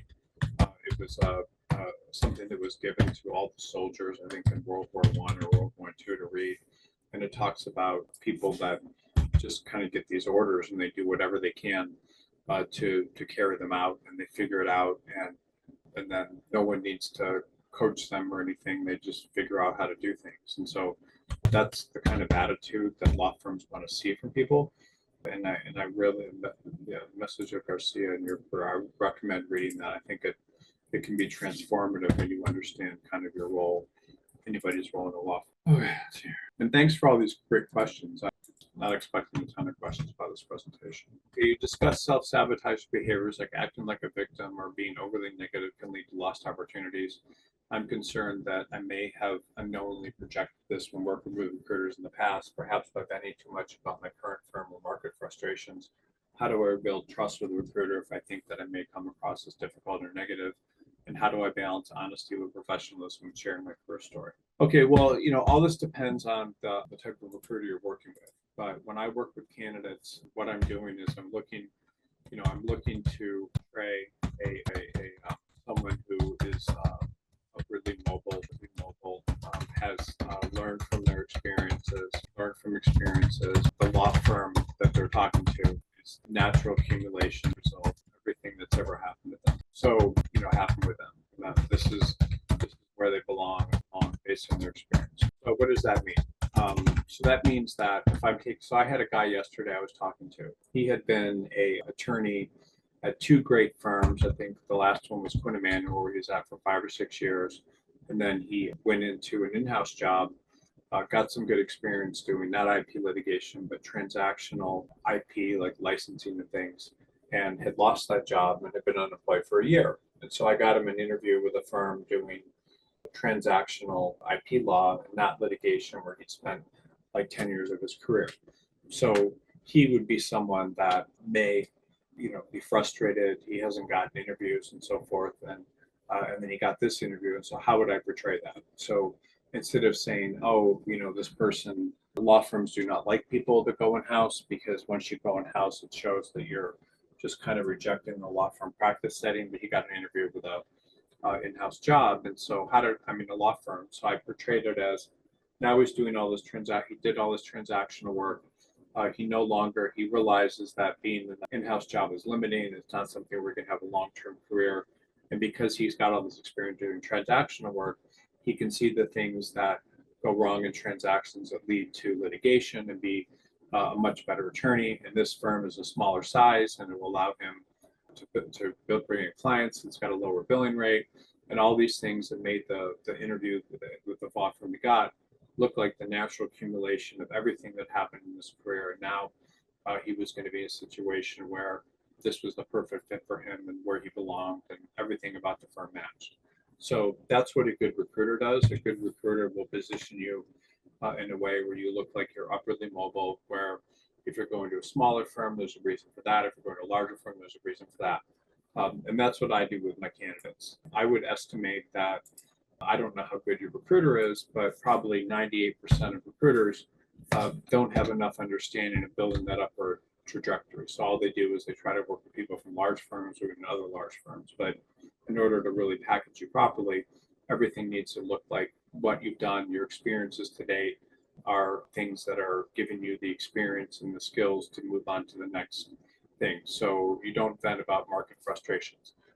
Anybody can get a job. So, if a recruiter is not helping you, and a lot of recruiters won't, they won't help you because they won't have enough opportunities for you. Most of them are small firms that may just subscribe to these services that will provide them the jobs in big law firms or maybe sometimes mid-sized law firms, and then they'll try to send their candidates to those firms. So most candidates are working with law firms that, I mean, with most recruiters do not have a lot of resources.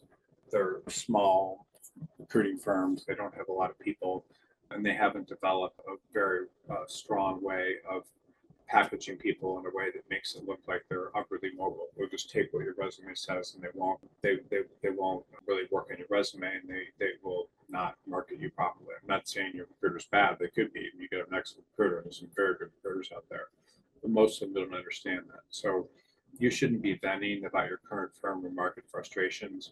You should be taking whatever's happened to you as a sign that you can now be upwardly mobile, and that you're in a position where you learn from everything that's happened to you. You've taken the bad things that have happened. You're using that as a way to, as rocket fuel, things that are empowering you to do more than you would, that you're currently doing.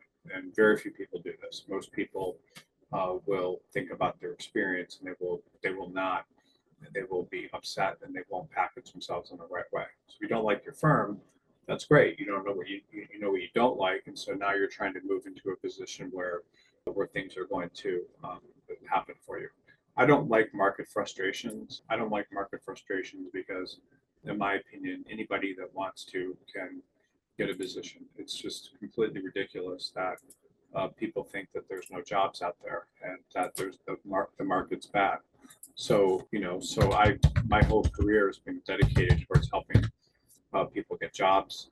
This is a site that I own called Law Crossing. Why is this a good site? It's a good site because it goes to all of the employer websites it can find and finds the jobs on there.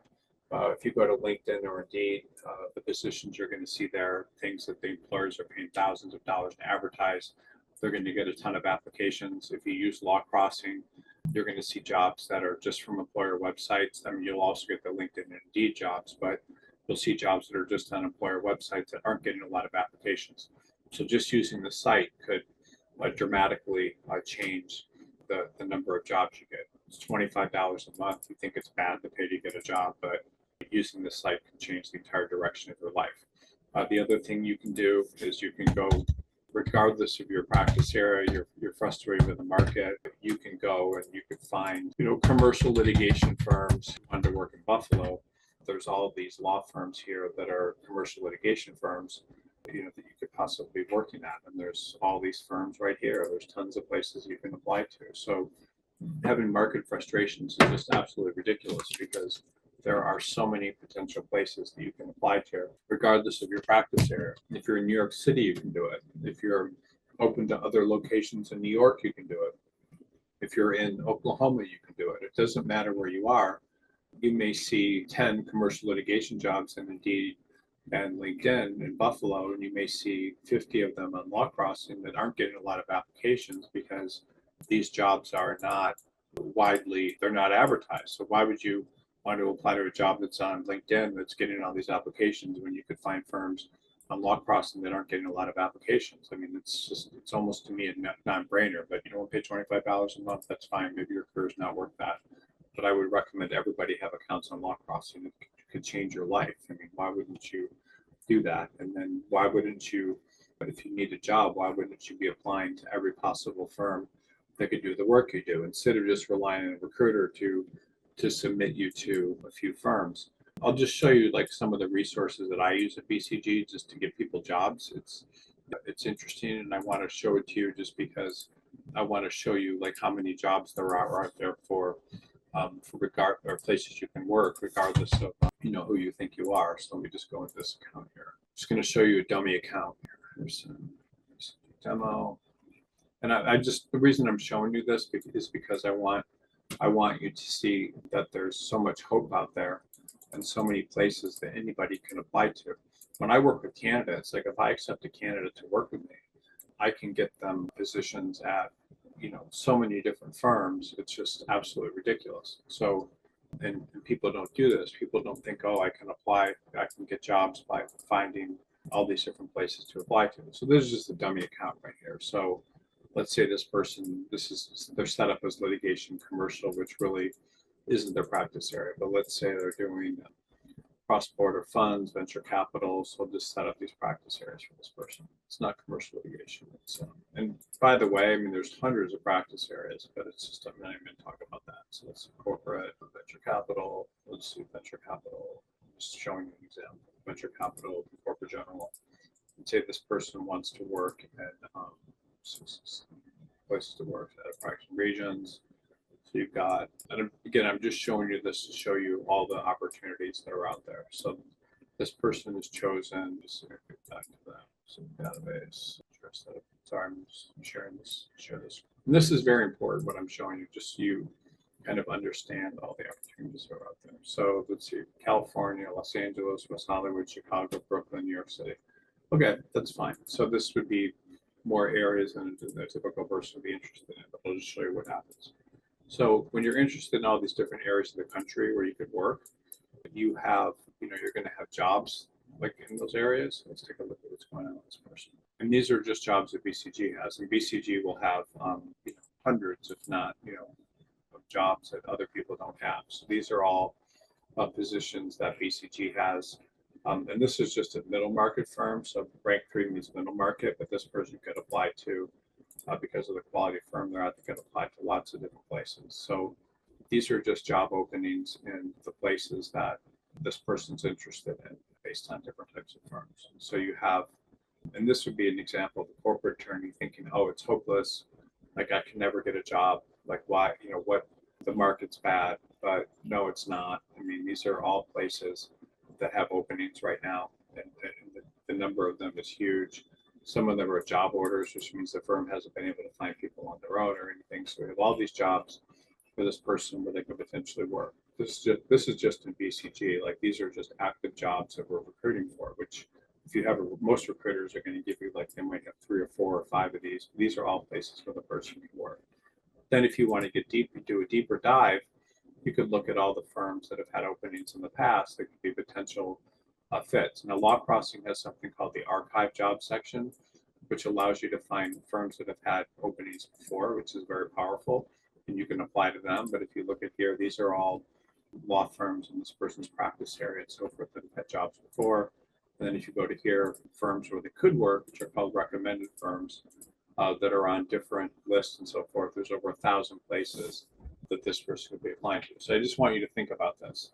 So if someone was a BCG candidate and I was working with them and they said, hey, I'll allow you to work with me and try to find me a job, I would have over 1,000 places that I could send them, which is absolutely insane. But if someone were to do this, they would get multiple interviews. It has nothing to do with market. If you're applying to 1,000 firms and you have a good background, if the law firm has the work, meaning they can hire you and bring you in and they have the work, then they're going to be more likely to hire you. I mean, why wouldn't someone, if you're the only application, if they have corporate work, why wouldn't that firm be interested in hiring you? So, you get down on this list, as I added all these firms as person list, I added contact notification list, and I would send them jobs. I'll just kind of show you how that works. I mean, you're talking about over 1,000 places that one person can apply to, and it's absolutely crazy. I mean, there's so many frickin' opportunities out there that this person could apply to that there's really no reason that that this person can't get a job. So I would send them this email right here. I'm just showing you what I would do if you're a candidate. I would send you, making sure I got the right screen open.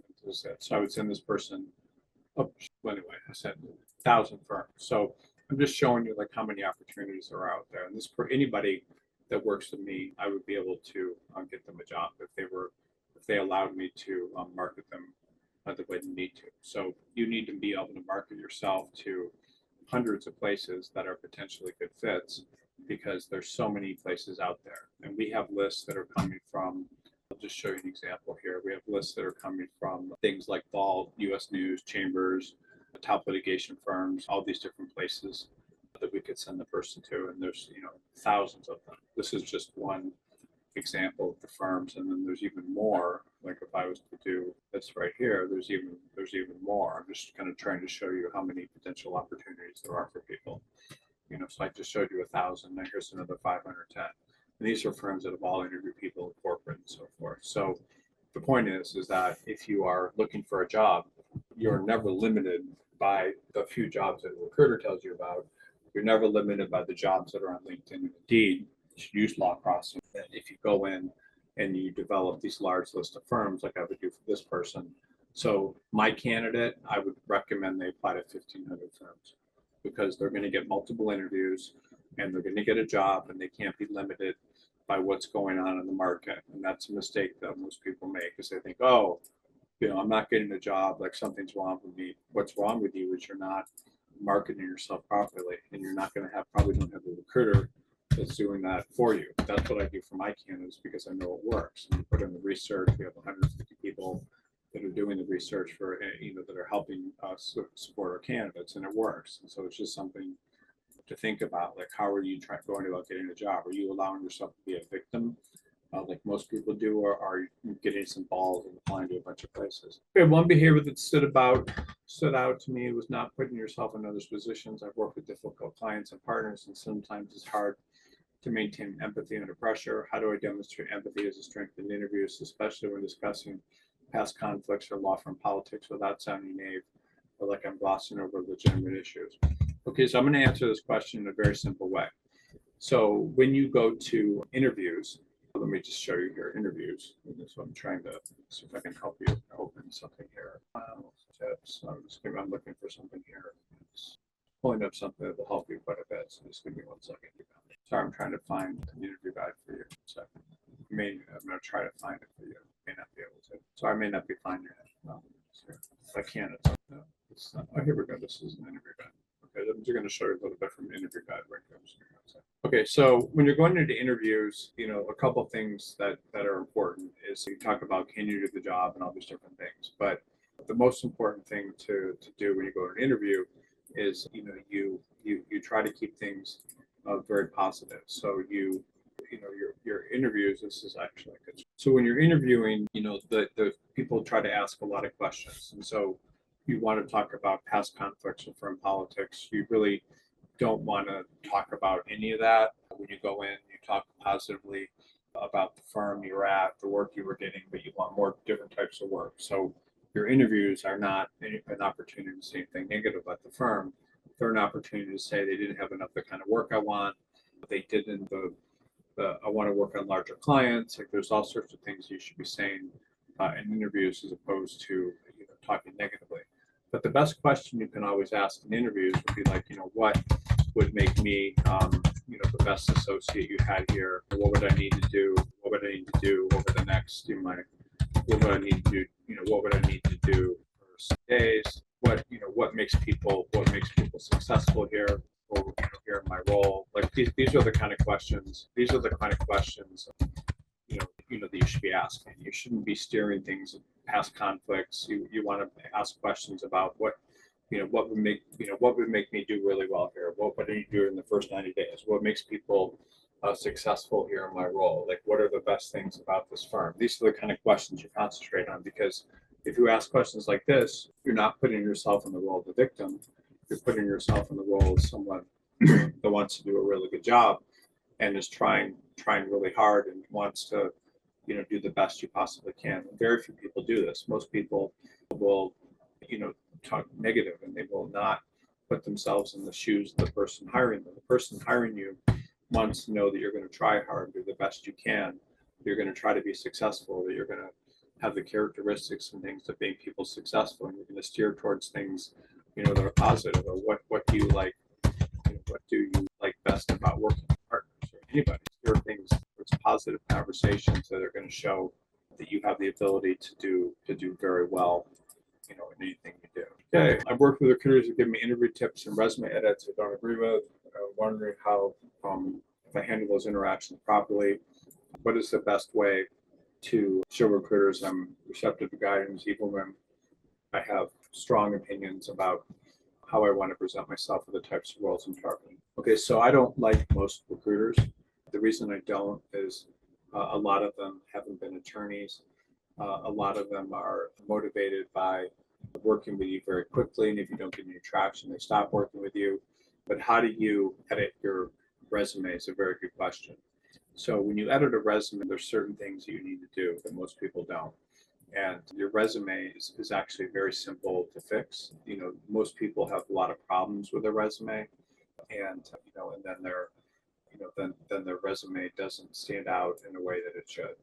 So one of the things that's important to do with any resume is you want to make sure that your resume is, and this is something that most people don't do, and it's something that you can do.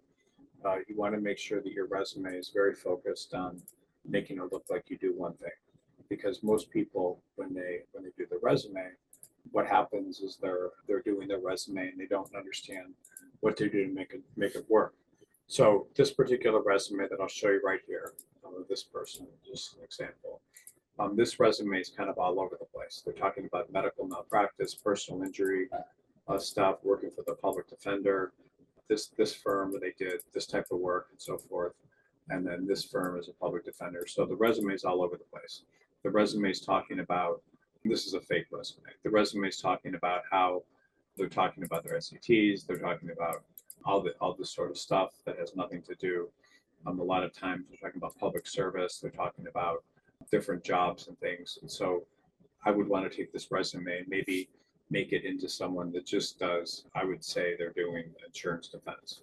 So you would take this resume, you would say, can you make this resume sizes, only insurance defense, minimizes related risks or activities of the person here. So we're going to take this resume, because this resume, I just want to show you the problem with this resume is if this person is trying to get an insurance defense position, what's happening is, if this person wants to do insurance defense, their current resume is kind of all over the place. It has nothing, it's not talking about, let's make sure I get the right resume here. The resume is not talking about, it's not making them look like an insurance defense attorney. So I would go in and, sorry, give me 1 second. Okay, well, let's do this again. Can you modify, share the screen? So I'm sharing the wrong screen. So I'm going to modify this resume to be insurance defense. And so you can do this with anything, but your resume has to look like, that you're just very focused on insurance defense. And so, here it's gone through and it's taken a resume where it's eliminated all this crap from just things that aren't really related to insurance defense. It talks about insurance defense here, it talks about insurance defense here. It minimizes things that, talks about they did insurance defense in this public sector litigation role. And so everything about the resume makes it look like they're insurance defense. So the problem with any recruiter modifying your resume is they'll take a resume that talks about a lot of different things, and they won't fix it in a way where it looks like your practice area. So when you're applying to jobs, you have to have a single, you can see how messed up this resume is. You have to have a single resume that makes it look like you only do one thing and that you're focused on it. That's the only thing you need to learn. If you learn anything about resumes, all you need to do is take your resume into ChatGPT and ask it to make it look like you did the practice area you're applying for in a job. So this particular resume is all over the place. I mean, it's saying daily court attire and all this stuff that has absolutely nothing to do with insurance defense. And so if someone that reads this isn't going to take insurance defense, and this person is not a good candidate for insurance defense. But suddenly when you take this resume that we've done in ChatGPT and you look at it, it's all about this one practice area. So people read it and they think insurance defense. So anytime you're doing a resume, the most important thing to remember, and you need to run it through ChatGPT, is you need to make it look like you're focused on one practice area, because law firms hire people just for one practice area. They don't hire people that do multiple things, and they're never impressed by you doing all these different things. They want to see someone that's a match for their job. So if they have an insurance defense job, this is a match. It looks like nothing but insurance defense. It doesn't say more than needs to. It doesn't go into detail about other roles. It talks about things that could be related to insurance defense, like they did it in these other roles. And so people like that, then they will hire them. When you have a job, the job is not going to be asking for someone that does a bunch of different things. They're going to be looking for someone that does one practice area. So what is your practice area? So figure out what your practice area and do that. No recruiter is going to really know that. Unfortunately, I have 25 years of experience doing this. And so I'm not saying no recruiter understands this, but to make your resume effective, it always needs to be focused on one thing. That's all the person that reads it needs to think. They need to think this person is a insurance defense attorney. They don't care about all this other stuff. all they care about is insurance defense. And then they will, they don't care about DUIs. They don't care about children's education. They only care about insurance defense. So can you make your resume look like one thing as opposed to multiple things? Okay, next question. And again, nothing is more important than that on your resume. If you do that, just what I'm talking about, you make your resume focused on the practice area, and not emphasize the things that don't have anything to do with that, you will get probably 8 times, maybe 10 times more interviews. So I hope this could be the most powerful advice you ever hear. But you need to make your resume look like one practice area, and that's it. I probably should do an article or presentation on that, but I've done resume workshops where I've shown people that. But your resume, all you need to remember is your resume needs to make it look like you're focused on one practice area. Run it through ChatGPT. Tell ChatGPT to de-emphasize anything that doesn't have to do with that practice area.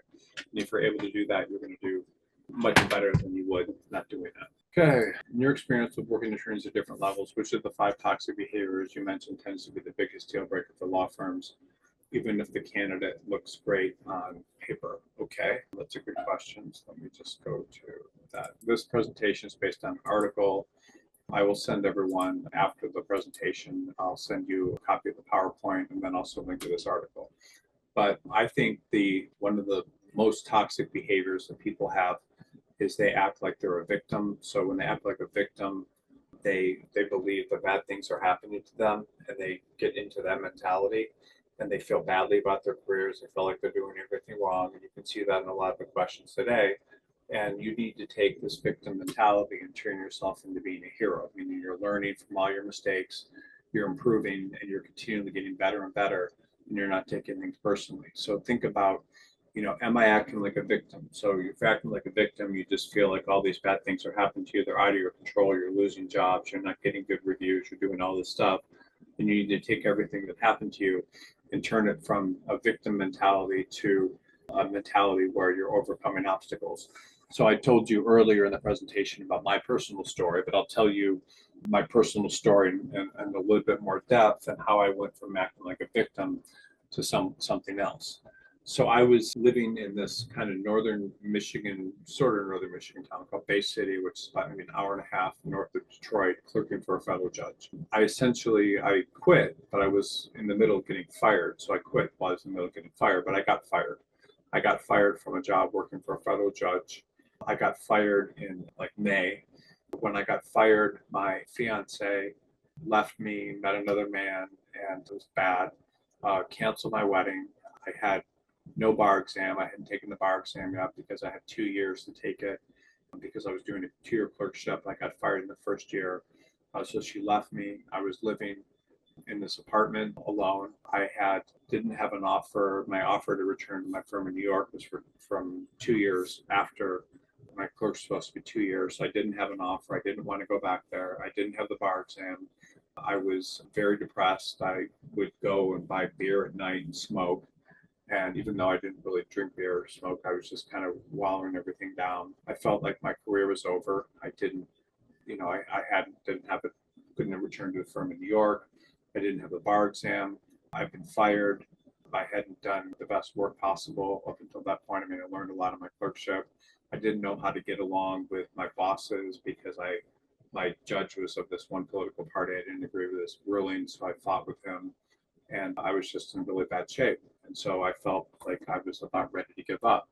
And so, what I did is I felt like I got to this point where I was like, okay, I'm going to figure out like everything I did wrong. And so I spent like, a day or two just writing down like everything I'd done wrong in my career.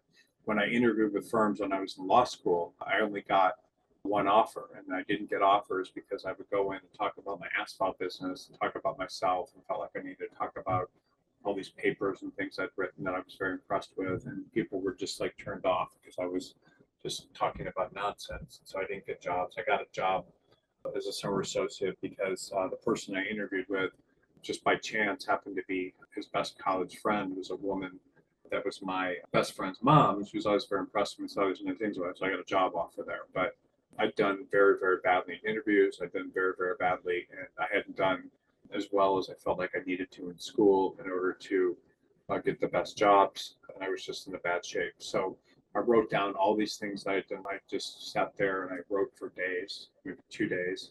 And then I figured out that I need to do everything I possibly can to fix my interviews, to get better at that. I realized that my cover letters had to be short, that I was writing these long cover letters of like 4 pages that went into all this detail.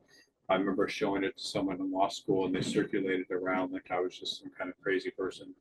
I didn't know how to write cover letters.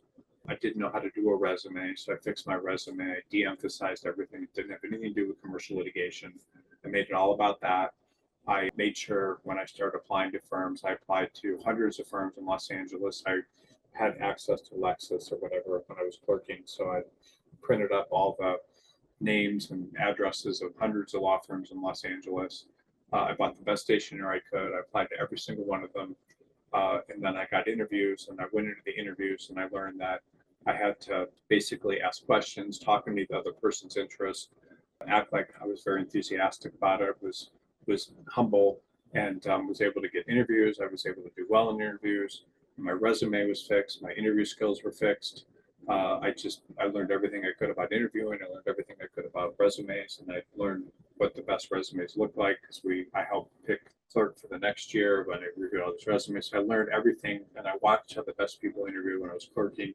I learned everything I possibly could, and I decided I'm no longer going to be a victim. So I went to interview with these firms in LA. I was at a very bad point in my life, and I did well, even though I didn't have the bar exam, and even though I didn't have all these things. And then I turned my life around from being a victim to being a hero and rising above that. And I got into my first from point of manual, and I learned how to get along with people, and I learned how to do the best work I possibly could, and I learned how to, to be grateful for the people that were giving me work, and how not to be on the side of people that were going to be negative. Because I was in the courthouse, and there were people that were against the judge, the court reporter, and all these people, and I was friends with them. And he didn't like that, so I learned to be on the side of the firm and not be part of negative stuff going on. So, I learned all these lessons, and the lessons, taught me to turn around from being someone whose legal career was basically over, like living in a small town, no bar exam, no fired from my job, unemployed, like all these different things. And I decided I was going to be something else. And I applied to every possible place I could because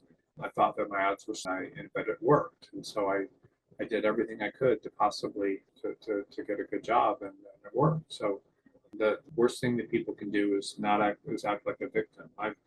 People on this thing so far have said, "Oh, I'm, worried about my recruiter. I'm trying to impress my recruiter. I'm worried about my interviews. I'm worried about all this stuff." And these are people like you. I mean, I'm not criticizing them, but you're all being victims, and you're thinking, "I can't, I'm allowing all this stuff to happen to me. It's bad, and I'm sad."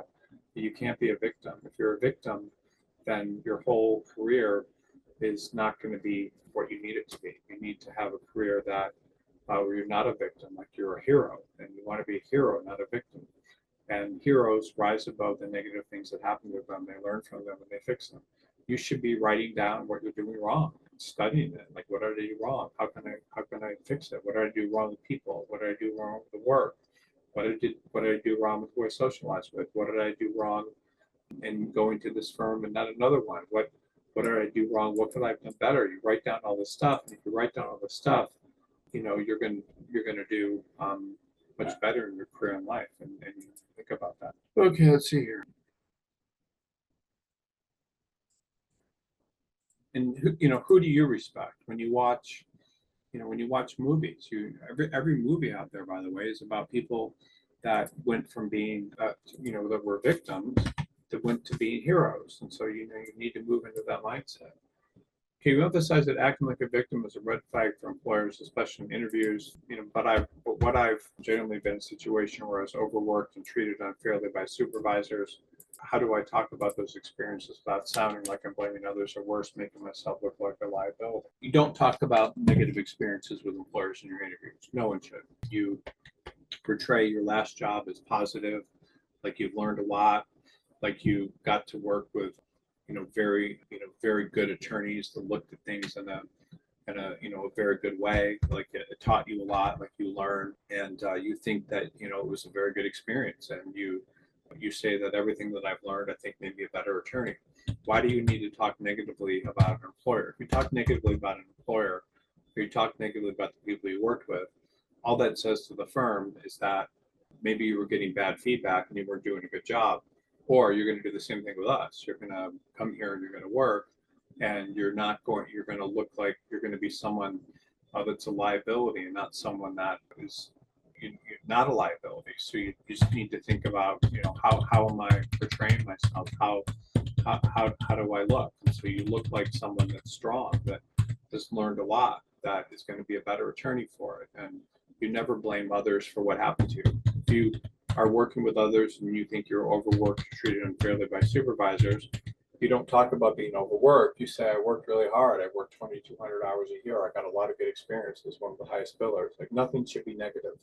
Like, if you're negative and you think that talking about your negative experience is going to help you, it's like basically the last thing in the world you should be doing, because you make your negative experiences a positive thing. You make law firms think that. Law firms don't want to hire losers, but they don't want to hire people that are angry. They want to hire people that are opposite, that are winners, that have learned from their experiences and got good experiences, that worked in a very high pressure environment where they learned how to cope with deadlines and all this sort of stuff. So you talk about that. You never talk about negative things. What you're talking right now is just acting like a victim. And victims are people that you would not want to have a victim working for you. If you were a client of a law firm, or you had a client, you would not want to look like you're a victim. You would want to look like you're strong, that you could solve their problems.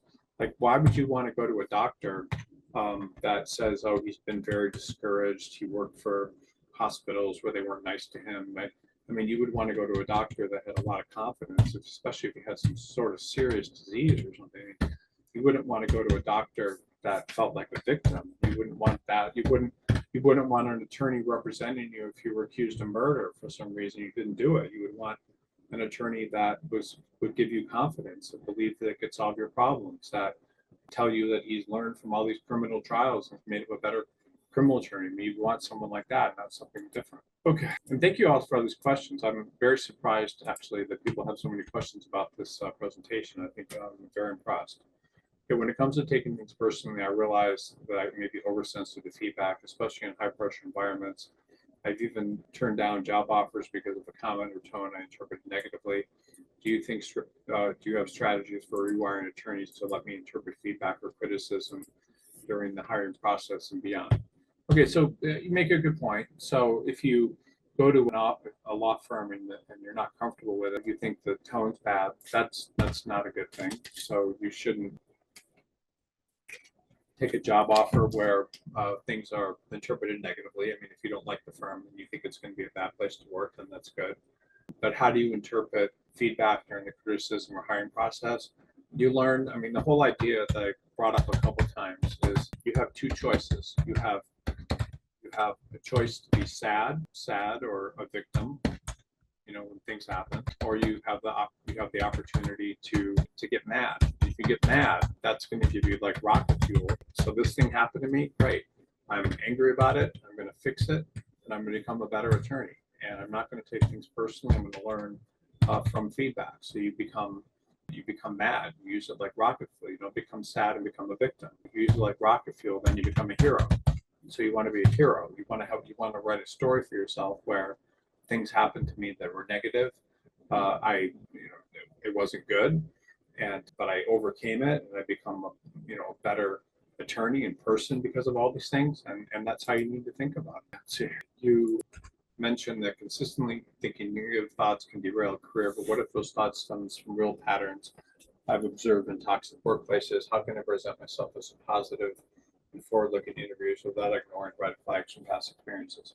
Okay, so there are toxic law firms. So they're toxic law firms because partners don't get along, or the people that they have there are toxic and you don't feel comfortable. Places can be toxic. So if you're in a place where it feels toxic to you for whatever reason, then you need to move to a different firm that's less toxic, where you feel comfortable around the people. And every person can find a law firm where they're comfortable. Some law firms just give off these horrible vibes. I remember once I was in this law firm in LA, and it was very quiet, like you couldn't hear a pin drop. Everybody's doors were closed. All you could hear was like the sound of the air conditioning running. The furniture was all like old school, like, colonial. I mean, the place was very uncomfortable. and people did not seem happy. And so there are law firms like that are just not pleasant places to work. And so you want to avoid those kind of places that are toxic. You want to try to go into places that are the exact opposite where you feel comfortable.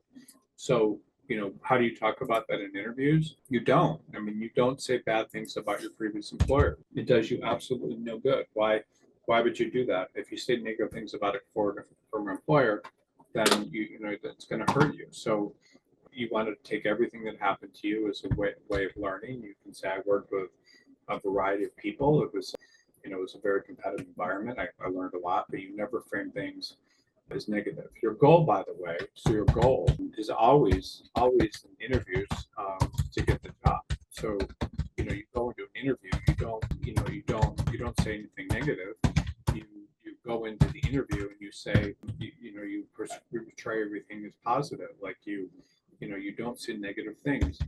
Interview, by the way, is kind of like dating. So if you go out on a date with someone for the first time that you like, your objective is not to portray a negative version of yourself. You want to put your best foot forward. You're not going to start talking about how difficult your relationship is with your mother or how you got a DUI or whatever. You talk about positive things, and you try to present the most positive view of people to yourself as you can. So if the person likes you, you get a second date if you like them.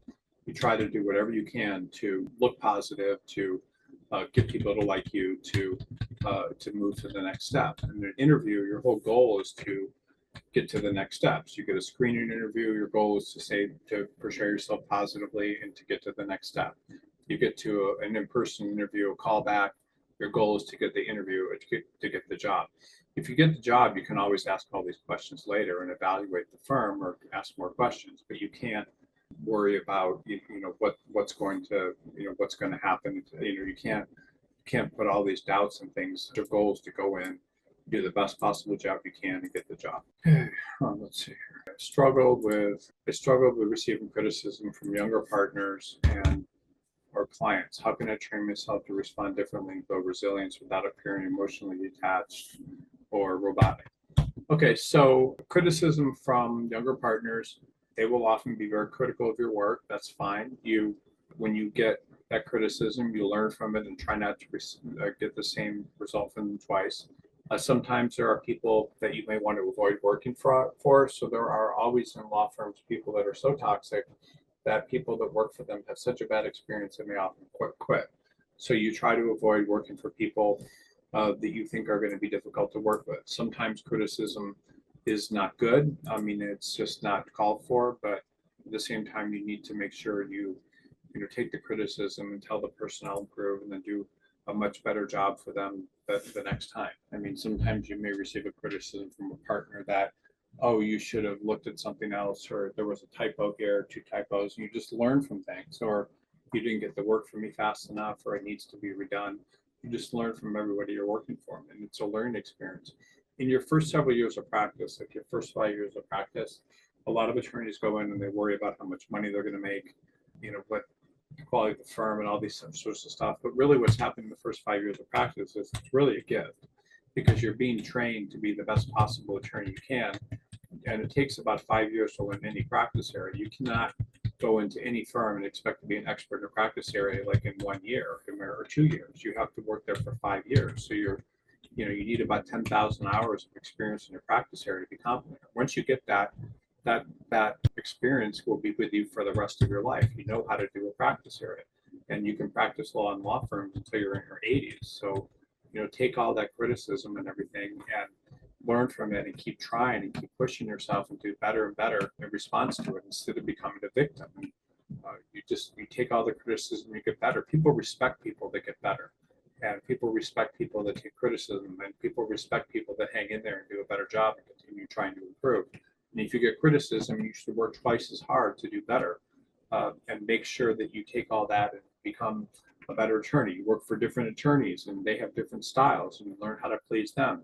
Because as an attorney, especially a young attorney, the client is the partner you're working for. So you treat them like a client. You say thank you for the work. You tell them you present confidence. You go back and fix what they don't like, learn from it. And then you take that experience with one partner, you apply it to working with another person.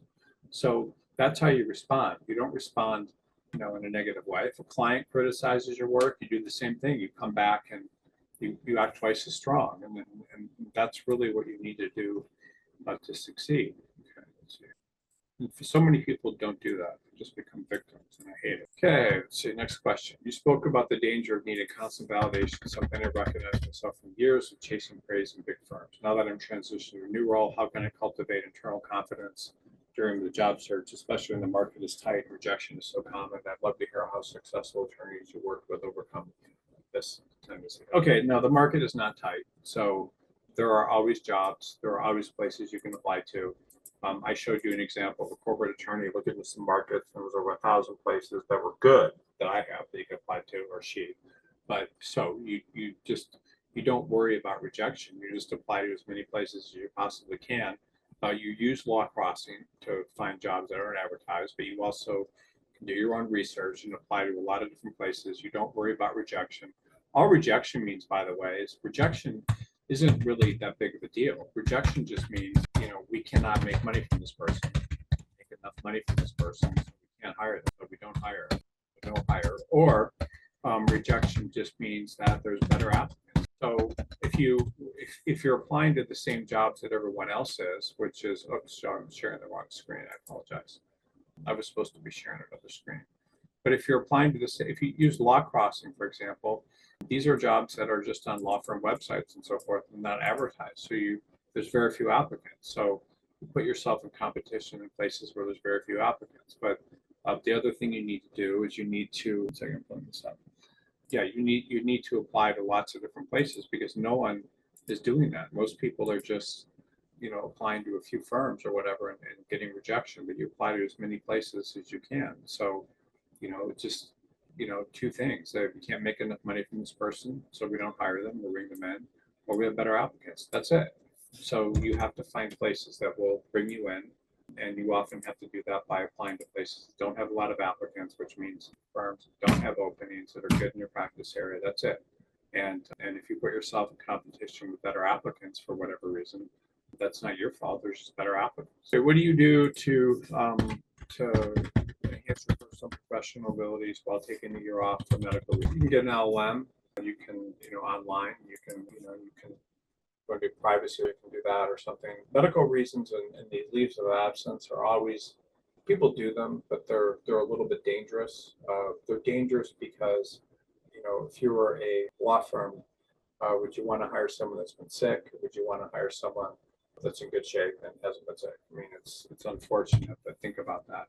I was talking to this well-known agent the other day that I know. He's an agent in Hollywood, and he said that what happens to agents is if an agent gets sick, he gets cancer or something, then all their clients will drop them. They'll be like, oh, I love you and think you're awesome and stuff, but I want you to concentrate on getting better, and then they fire them, and so the person, because they get cancer, has all these problems getting jobs in the future. So take a year off and go get an LLM and NYU or something, or whatever. There's all sorts of things you can do, but it often is very difficult if you take a year off. You can take a year off, but then you don't talk about medical reasons and so forth in your resume. You just go back to work, and if they ask you why you left, you could say, you can tell them it was for medical reasons and you're better now, but you need to concentrate on getting better, but you just need to be cognizant that when you do take a year off, it's going to be harder for you to get a job because you're going to be competing with people that are employed.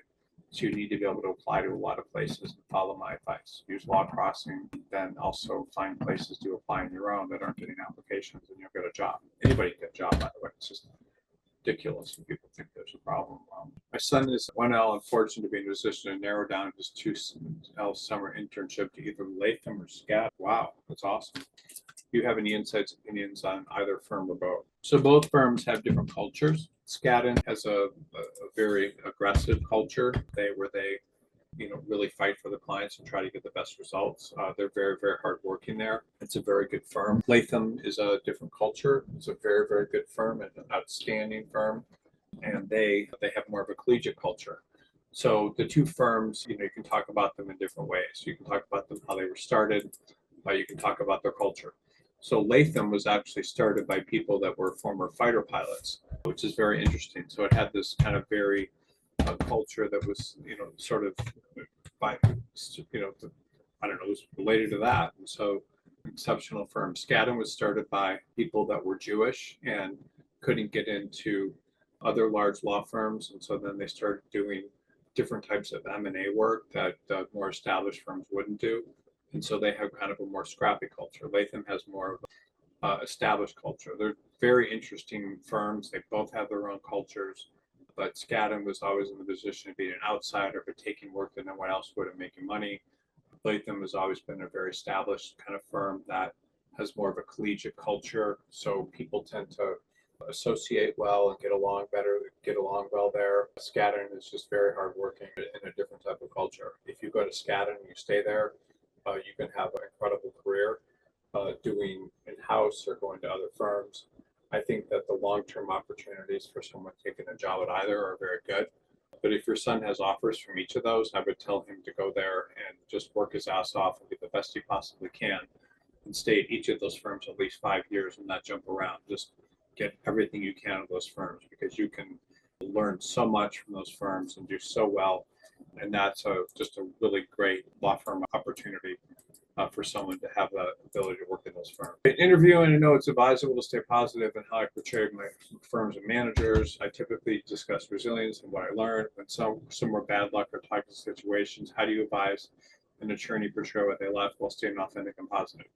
So if you left a firm and you were typically, the most important thing you can do as an attorney is always have access to work. So if you leave a firm, you should always try to have another job that you go into. You shouldn't have to leave and then be unemployed. If that's your case, that's fine too, but it's harder when you're unemployed to get a job. If you left for toxic or bad luck or toxic situations, typically what you want to talk about is you want to talk about they didn't have enough work in your practice area, partners left that had work. Typically, it's the best thing you can talk about is they didn't have enough work. You can talk about how they were going through all these management changes and that it affected your job. But you don't want to say anything bad about the firms. If it's bad luck, it's usually related to not having enough work. There's all sorts of things, but your move needs to be portrayed as something where you were trying to move up to a better firm where, you don't want to talk negatively about the culture, but you want to say that, just wherever you moved, it was a move that gave you access to better work, more responsibility.